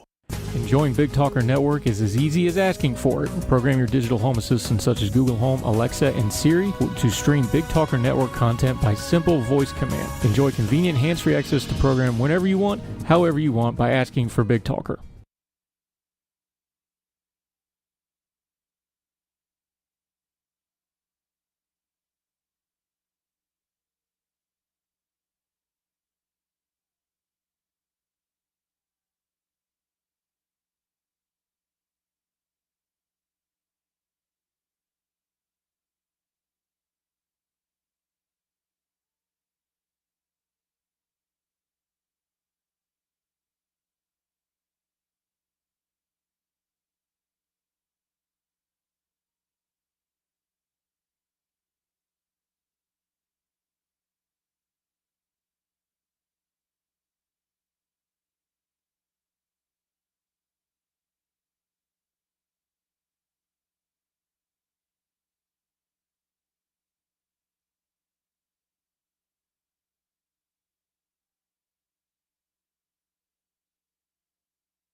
Well,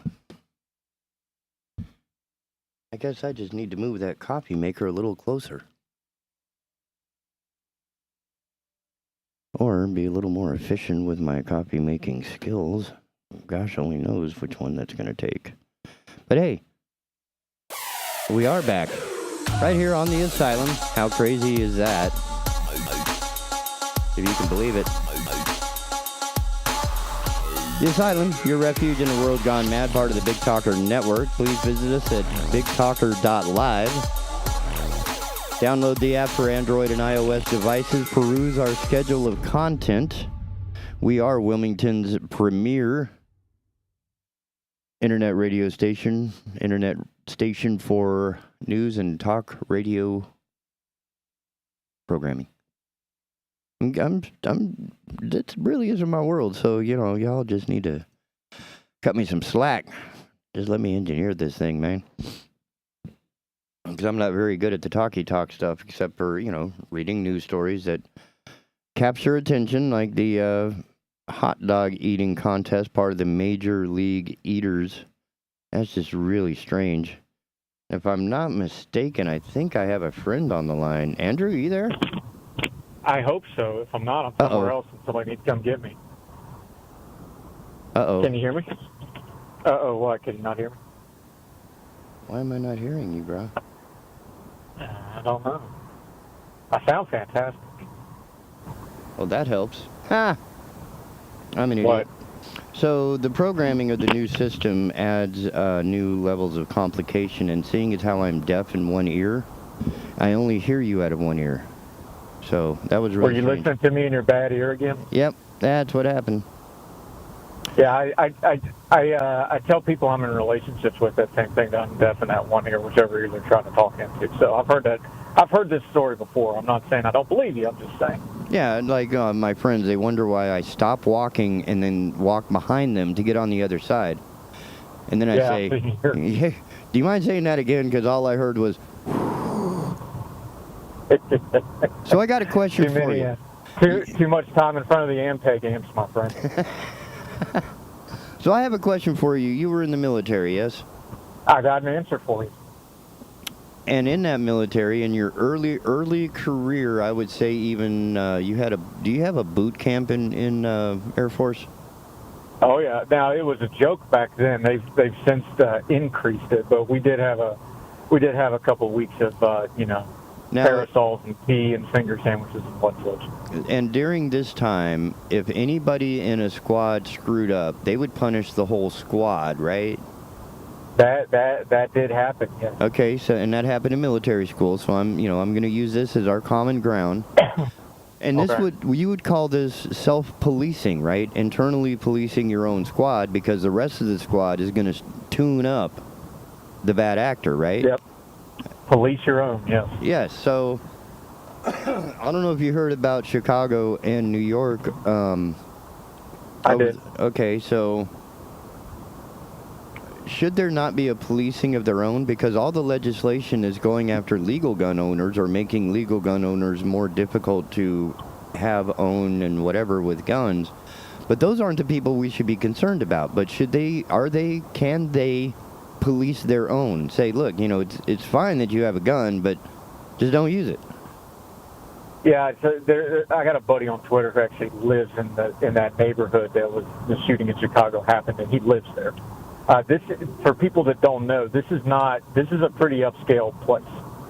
This is not, whatever your preconceived notions is. This is pretty high-end living in Chicago. This is not the South Side under the tenements. No, this is and the this other is part Escalades of and SUVs and manicured lawns. He's a doctor, for example. Like, that's the kind of socioeconomic stratus we're dealing with here. Not that it's any better when it's a poor kid who gets shot, by the way. But that's who you're dealing with, and he had an interesting comment while this was going on, because he's in it. This is a block or two down from his house. Like, he's living this, and he's got his family with him. Oy. And he said, he's like, I'm in Highland Park, and they set out this news release. Excuse me. Now, we don't know all the details here, Well, one thing we do know about this is this was a scheduled parade. They had the maximum police protection already there. Like, there was no addition. I guess you could have called in maybe the feds. But as far as local policing goes, you know, they're all working that day. They're all working the parade. There isn't like a bunch of people off, or this isn't the JV squad of the cops. They're already all there. They've already done the security for this. And I don't want to get into the details because they're kind of sketchy. We know some of what's been reported, but I'm going to leave. You know, we have our 24-hour rule, sometimes 48-hour rule. I'm not going to get into the details of the shooting until we actually know what happened, right? Right. So I know the reports that are out there, but we're not going to deal with those until we know for sure, because they almost never turn out to be true. But what we do know is that was the maximum police, because we've already gotten that reporting. Every cop that works in that jurisdiction was there. Like, you cannot get more of a police response there. And what Joe pointed out, and I think it's fair, was they said, well, we got to go after all these guns that people have for mass shootings. And he said, well, wait a minute. We can't get more police protection than we just had, and it was inadequate. Why am I not allowed to defend myself when we just proved that the maximum police effort that they could muster was not sufficient in this particular case? Why are you going to disarm me when we just proved that the police can't protect us? That's the disconnect with this argument. I understand people want to go after guns because the guns are the inanimate objects that just go bang and everybody's scared of them and everybody can hate the guns. Gun violence is not I understand there's a gun component to it, but it's a people problem. Yep.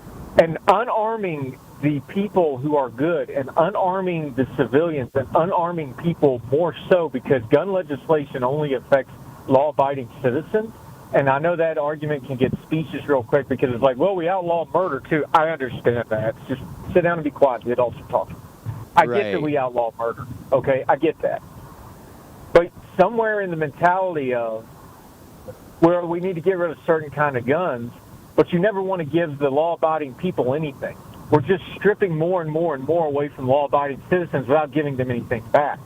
If you went to a lot of people that are 2A, and honestly, and you're going to have diehards no matter what, but said, listen, there's certain types of weapons that everybody should agree on maybe should be a little more restricted than others. Not banned, just they should have a higher level of scrutiny.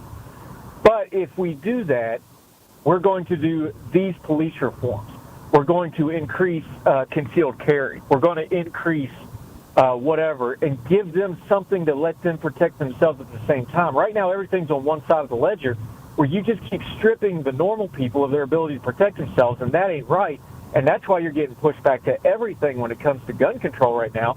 You're not giving the people who aren't doing anything wrong and law-abiding, you're not giving them anything back. So that's my problem with that. They'd have no real incentive to be a part of the solution.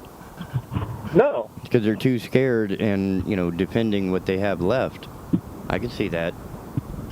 But, I mean, if you went to them and said, look, we're going to make FNLs a little harder, or we're going to have an additional background check for 18 to 21-year-old, whatever the case may be. I'm not even for those things. I'm just using them for an example, okay? Right. And say, in exchange for that, we're going to reform the NAT database, which is so screwed up that the background... They keep wanting to increase... This is why I had a problem with the new gun legislation. They increased stuff for a background check system that's already not working. We need to fix the background check system before you start saying, well, we're going to have more background checks. No.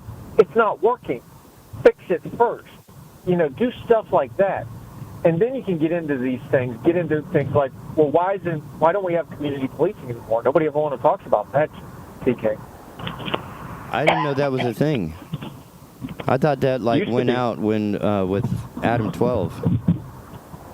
I mean, we have lost the concept in America of police being peace officers. Right. And we need to get back to that. They're supposed to maintain the peace. They're not supposed to be this paramilitary force where it's us versus them. And that's what it's turned into. And it's not good for anybody. I do remember recently the military-grade hardware that had been that you pointed out had been donated to a police department. Yeah, how many MRAPs have stopped mass shootings, by the way? Was there one present in either New York or Chicago? No. They have them, but no.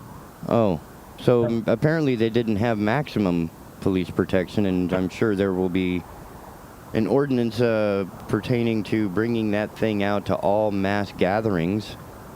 Well, what are we going to do next? Are we going to hand out Abrams and have them, rolling into Daily Plaza? I mean, that. Well, that's to protect the parade. You're going to get to the absurd. Well, You're going to get to an absurd level really quick that way. America is land of the absurd. I don't know if that's dawned on you yet or not. We're not. I just had this conversation with one of our UK friends. It's not an absurdity, except the fact that we are such a big country and we're so diverse and there's so many different kinds of people that things that seem ridiculous to me or you would seem normal to someone in another part of the country, and vice versa. So ridiculous is very much in the eye of the beholder. Yeah, I can see that. Like, if I can take you to places in West Virginia right now, there's homes in West Virginia where they have dozens and dozens and dozens of guns in it. Now, if I tell somebody from New York that in the abstract, they think you're a total gun nut. But if I take you to one of those places where you have a multi-generational home where they've been there for hundreds of years, and those are weapons that have been handed down and handed down and handed down, and it's a collection of weapons because you have multiple generations and they all have them in the same home. Well, now it sounds very different than if you just say, hey, they have 100 guns. Instead of saying, hey, this family's been on this land for 200 years and they keep their stuff and pass it down. You don't make fun of somebody that has a 200 jar collection or a 200 dish collection. But if they got 200 guns, somebody from New York or California would be like, oh my God, those people are psychopathic. No, they're not. It's part of their cultural tradition, and they hand down the weapons, and they've kept them, and they maintain them, and they know how to use them, and they know how to hunt with them, and they know how to... It's a culture. See how that sounds ridiculous to one part of the country, but if I took it and took you there and explained it, and they could tell you, like, oh, this is my great-great-grandfather's rifle, and this is my great-grandfather's shotgun, and this is my grandfather's .22 that taught me how to hunt, and right on down the line. And now the rhetoric changes. Oh, yeah. And the rhetoric changes, and the perception changes, and vice versa.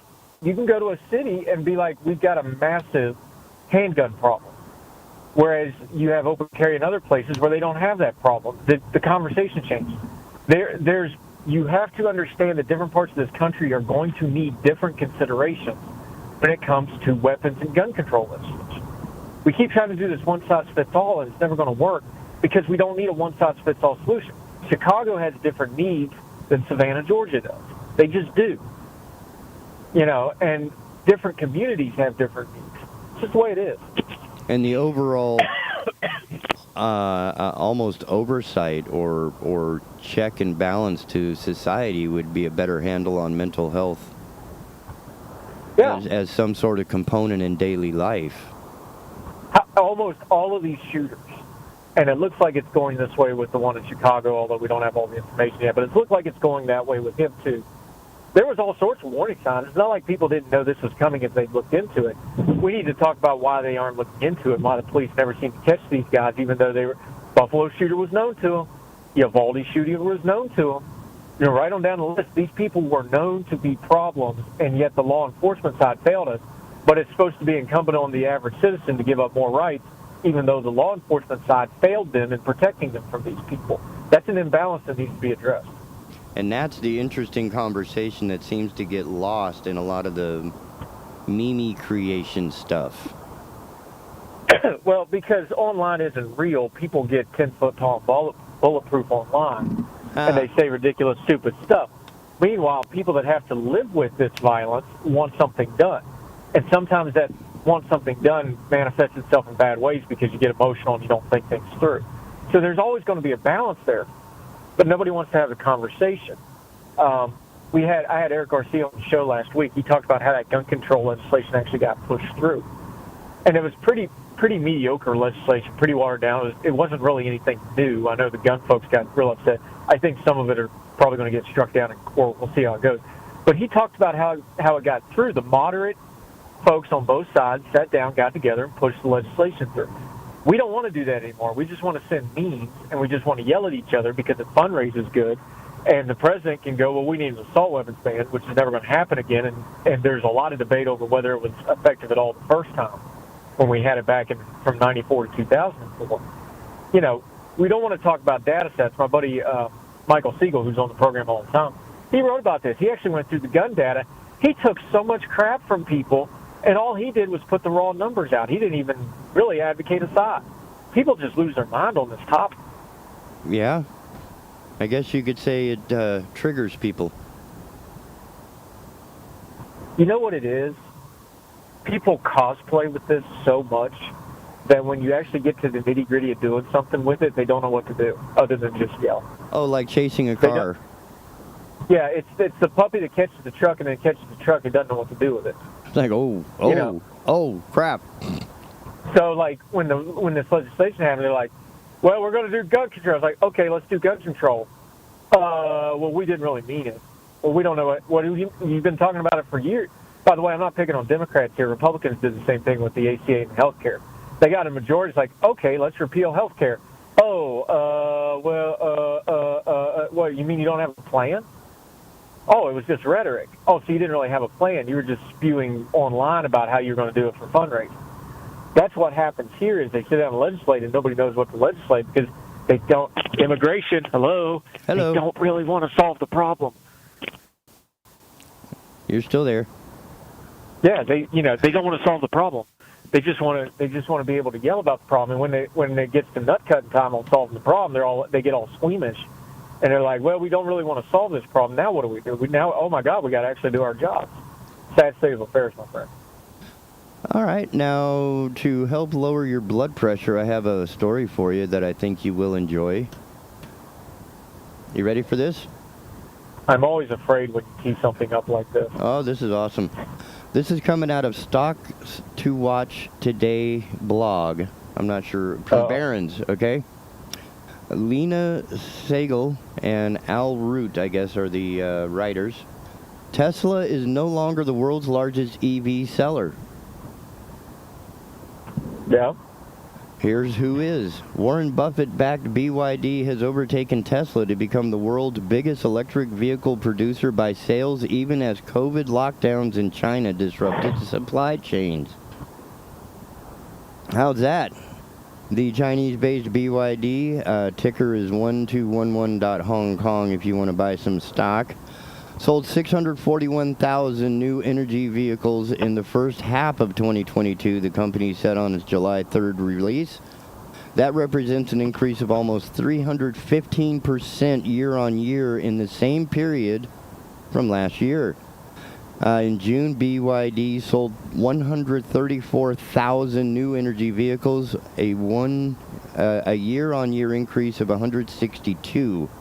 The performance looks impressive, wrote Citigroup analyst Jeff Chung. He has the highest price tag for BYD stock on the street, 644 Hong Kong dollars a share, more than double the recent price of 313. Does that help you feel a little better? It's been interesting, too. A couple of weeks ago, there was some reporting that China and Tesla are maybe not getting along great. You think? Excuse me. Well, there was a story that that there was a confab of high-ranking Chinese folks, and they basically took over this town, kind of like if they have a G7, they throw all the people out and just it takes over everything. Right. They're having this confab like of the the Olympics. People's Party. Yeah, they were having this confab of the People's Party, which is, I'm saying that in air quotes because it's a dictatorship. And one of the things they did that I found really interesting was one of the security protocols was they banned all Teslas. You can go look this up. This happened a couple weeks ago. So the Chinese powers that be, when they had their little confab retreat, or I forget what the occasion was, they banned all the Teslas. They weren't allowed to have any Teslas there. So I'm guessing those two things go together. They used Tesla for a while. And now all of a sudden, Tesla's falling off the top of the mountain. I know they built a big gigafactory in Shanghai, I believe, and they've had some issues there. I'll say it again, and they get mad and they fill my inbox up. Tesla is not a car company. Tesla is a luxury brand, masquerading as a car company. If they were a car company, they would do things very differently. They're a luxury brand. They are a pose. They are a Coach purse to show that I got this expensive purse instead of just getting a bag. You're getting a brand name. The technology is cool. There is some, I'm not bashing it completely. But But this idea that Tesla is going to take over the world is ridiculous because it's not built to take over the world. It's built to be an investment monster and a revenue generator, and it's a luxury brand. It's not a car company.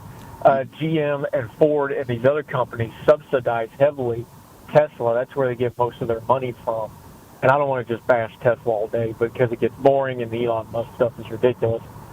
But, Tesla, I don't think, whatever the electric vehicle future is, I'm not sure Tesla's a real big part of it. I think they're kind of a really loud, maybe an evolutionary step in it.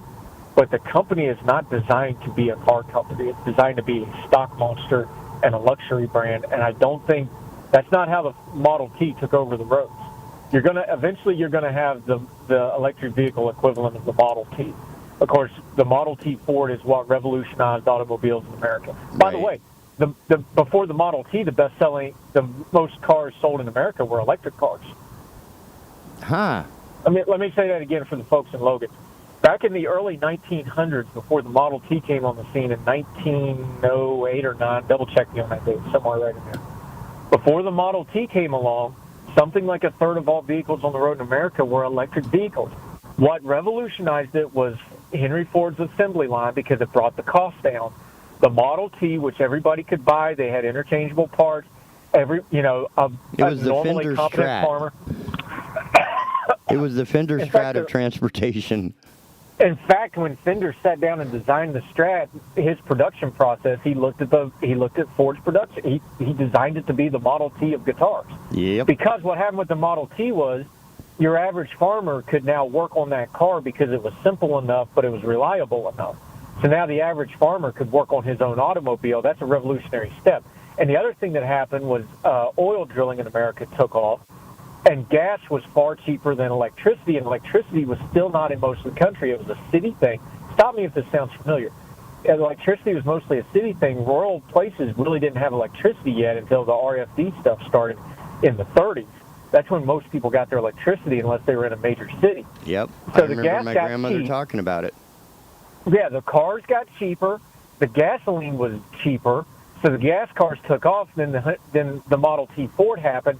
And that basically killed off electric vehicles for over 100 years, and the Model T took off, and the rest is history. Eventually, you'll have a Model T in the electric vehicle space, but we haven't seen it yet. The way you'll know it, they won't have to subsidize it. They won't have to promote it. You could not keep people from buying Model T Fords. You understand what I'm saying here? Oh, people went into debt heavily just to have a car. People went into debt to get them because they needed them, because it expanded their world. It expanded their commerce. That's when we started building roads and got serious about infrastructure. When the Model T moment for electric vehicle happens, you won't have to be told it's happening. It'll be very apparent. It'll be like a TikTok kind of thing where it's just all of a sudden it's everywhere. You're not like going to Ozzy Osbourne was on his first tour after Black Sabbath. Ozzy was everywhere that next week. It was really weird. That was my first experience with that type of and knowing the level of pharmaceutical enhancement Ozzy was taking at the time, he himself in his own head was everywhere all the time. But let's talk about that some other time. I understand. By the way, he's in ill health. Y'all pray for Ozzy. He's not doing real great. Oh no. But anyway, yeah, he's struggling a little bit, y'all. We don't want to lose Ozzy yet. It's been a rough year. No, yeah. Let's not have that one too. But anyway, the Model T moment for EV is when I'll start really, really paying attention to it. We haven't had it yet, but when we have it, to put a bow on it, when the Model T happened, nobody had to run a newspaper headline and say Model T's taking over the nation. Everybody knew it because all of a sudden everybody had one. Your neighbor had one. Your mom had one. You're not going to need to be told. It'll happen. It'll be obvious, and then everybody can kind of go from there. Now, the next paragraph in the article starts out by comparison. Tesla delivered almost 565,000 electric vehicles in the first half of the year. In the second quarter, Tesla delivered 255, a drop of 18% compared with first quarter deliveries of 310,000. But June was the highest vehicle production month in Tesla's history, according to the company. Isn't that odd? This is why I say they're not a car company. They always miss deadlines. Their supply chain is a mess. They don't deliver well. This is why I say they're not a car company, they're a luxury brand, because if you're a luxury brand, you don't worry about those things because all you got to do is sell Tesla to the Tesla faithful, which is what they're doing. They're more like Apple, right? There's just a certain class of people, as long as you slap Apple on it, people are going to buy it. There is that. Then there are people like me that know if I want to get things done, I'm going to get a Mac. Yeah, but it is a call. Let's just call it what it is. I'm teasing. I call it the call to fruit. Well, we are called evangelists for a reason. Well, but the thing with, and you will admit this because you do it. Apple is designed to be a closed loop system. Like once you go Apple, everything's got to be Apple because that's just the way it is. Well, if you want Apple to behave with itself, right? Yeah, but it's designed that way because it's a branding tool. Oh, everything you need, we're going to do everything for you, which is why I'm not an Apple guy, because they want to intuitively do crap for me that I don't want them to do. But that's another story for another day. Tesla's got that problem right now. Windows 11 has that problem now. I'm with you on that. I haven't upgraded it because I learned my lesson with Windows. Wait about a year after the new thing and then do it. Because I just told you about this. I had to rebuild my desktop. I have a hard drive in my computer that Microsoft paid for because when Windows 10 came out, it crashed my computer. But that's another story for another day. Back to Tesla in the few moments we got left. This is why Tesla's a luxury brand, because they wouldn't have supply chain problems. They wouldn't have production issues. They would hit deadlines, because that's what a car company does, because that's where you make your money. They're making their money off brand and subsidies, so they don't have to worry about it. Anyway, that's the long. Kind of like Red Bull. You just slap a sticker on it and boom. Yeah, more or less. I don't know how that's like the way a lot of people look at their cell phone as a little magic device is how I look at the Red Bull logo. Yeah, I can't get over the battery acid taste of Red Bull, but I understand people like it. But I mean, it's like drinking battery acid. I have never found an energy drink that actually tastes good. Right. Like, I don't know. And the fact that the fact the company, is like, hey, we're an energy drink. Your relation. They got awesome sports teams and their racing team, and right. A lot of people don't know about it. You had them on the show. Their flying team is really cool. Like, they do a lot. Red Bull does a lot of cool stuff, but I'll never drink one. So take that for it. That's what I'm saying. It's like, who drinks this stuff? Yeah. And when you're talking energy drink, you got to think in terms of batteries. So it would make sense that it would taste like battery acid, because how do batteries generate their energy? It's a reaction between two chemicals. It's like coffee and beer. It's like you can lie to yourself and say it tastes good, but what's really happened is you've adapted to it. Just admit it to yourself. That's got to be it. Inuring. Yeah. Yep. Well, my brother. Anyway, did you have a good morning? So far, so good. Everything's working. Had a good night's sleep. We're off tomorrow at the Voice in the Pen. We have All Things Brunswick tonight, so I get to catch up on some repairs and some design work. Yeah, Voice in the Pen is awesome. I got to be there in person last week. Had a blast. Can't wait to come back. Brought my daughter with me. She's actually already talked. She's like, I want to come back and bring my friends. It's a great thing. If you can't go live, if you're in Wilmington, go live, because we have it's a really laid-back, chill event, really good folks. You'll enjoy it. But the music was really good. And if you're tired of radio that tends to play the same 10 things, it's really refreshing. But I had a blast. I can't wait to do it again. And we run it on the off hours right here to make sure you're getting the... Oh, no. But, yeah, I loved it to death. I can't wait to do it again. It was fun. When you come back, it'll probably be the Donaldsons a la the Osmond brothers. No, because, one, I can't... the bad news on that is if singers go, I'm a decent guitar player. The bad news is I'm a middling guitar player, so I don't think that'll be happening anytime soon. But, yeah, it's a good time. Folks need to check it out. And Hertel today was really strong. I know it was a holiday. If you missed our 4th of July Hertel yesterday, it was fantastic. Yep, you need to go back and listen to that. Yeah, the first segment, we read from the pension letter a Revolutionary War veteran wrote to try to get his pension. You have got to hear this man in his own works. Very eloquent. It's going to surprise you, his background, too. And our buddy Ben Harris, it's become a tradition. We talk to our British friends on 4th of July, a little tongue-in-cheek, but I think it's a fun thing to do. Talking about the special relationship, the history between Britain and America, how we went from rebellion being one of the strongest allies partnerships in the world, a lot of cultural stuff. Really good, fun show. Did some heavy stuff, too. Today's show, great stuff. Joshua Crawford is on. He's from Pegasus Institute. He's an attorney. We talk fatherhood, but we also talk some criminal justice reform and things like that. Great show today. Oh, yeah, when you mentioned Louisville, there was a section in there I wanted to bounce off of him if I could have. Is that for about 2 weeks in the late stages of April every year, Louisville just throws open the streets to drinking until like 6 o'clock in the morning. I mean, in West Virginia, we call that day in the Y, but whatever. Right. You know, I mean, all the bars are open until 6 o'clock in the morning, and people are, drunk, rambling the streets just for those 2 weeks, and that's usually when we find ourselves with some issues. Yeah. So maybe a little sensibility there. Anyway, yeah, that'd be a question for him because I don't live there anymore. He's one of our Young Voices contributors, one of our real good ones. So we'll probably work that out somewhere in the future. This is his second time on my show. We'll definitely have him back. He's a great guy. I appreciate it, Make sure you're checking out Her Tell today. It's good stuff. But all right, man, you wrap it up. Hey, when you get off the air, I'm traveling. Give me a phone call real quick when you get done, and we'll talk to you soon, buddy. See you in a minute. All right, bye. And with that in mind, ladies and gentlemen, we have had a fantastic Thursday morning right here on the Big Talker. Sorry about the noise of the drivey drive, but that just happens. There it is. With that in mind, ladies and gentlemen, thank you so much for another wonderful morning here at the Asylum. That's right. Please visit the Big Talker website, bigtalker.live. Peruse our schedule of, material or content. Send us an email, chip in, help out, be a part. Turn down the noise and listen to what's happening, man. This is going to be some good stuff. Anyway, we will see you guys tomorrow, right here on the Asylum, your refuge in a world gone mad. You're tuned in to the Big Talker Network, Wilmington, North Carolina's premier internet station for news and talk radio programming. Find us online at bigtalker.live.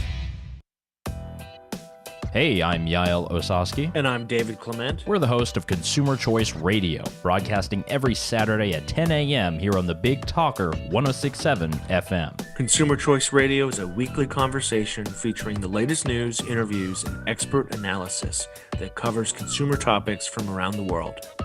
ConsumerChoiceRadio.com.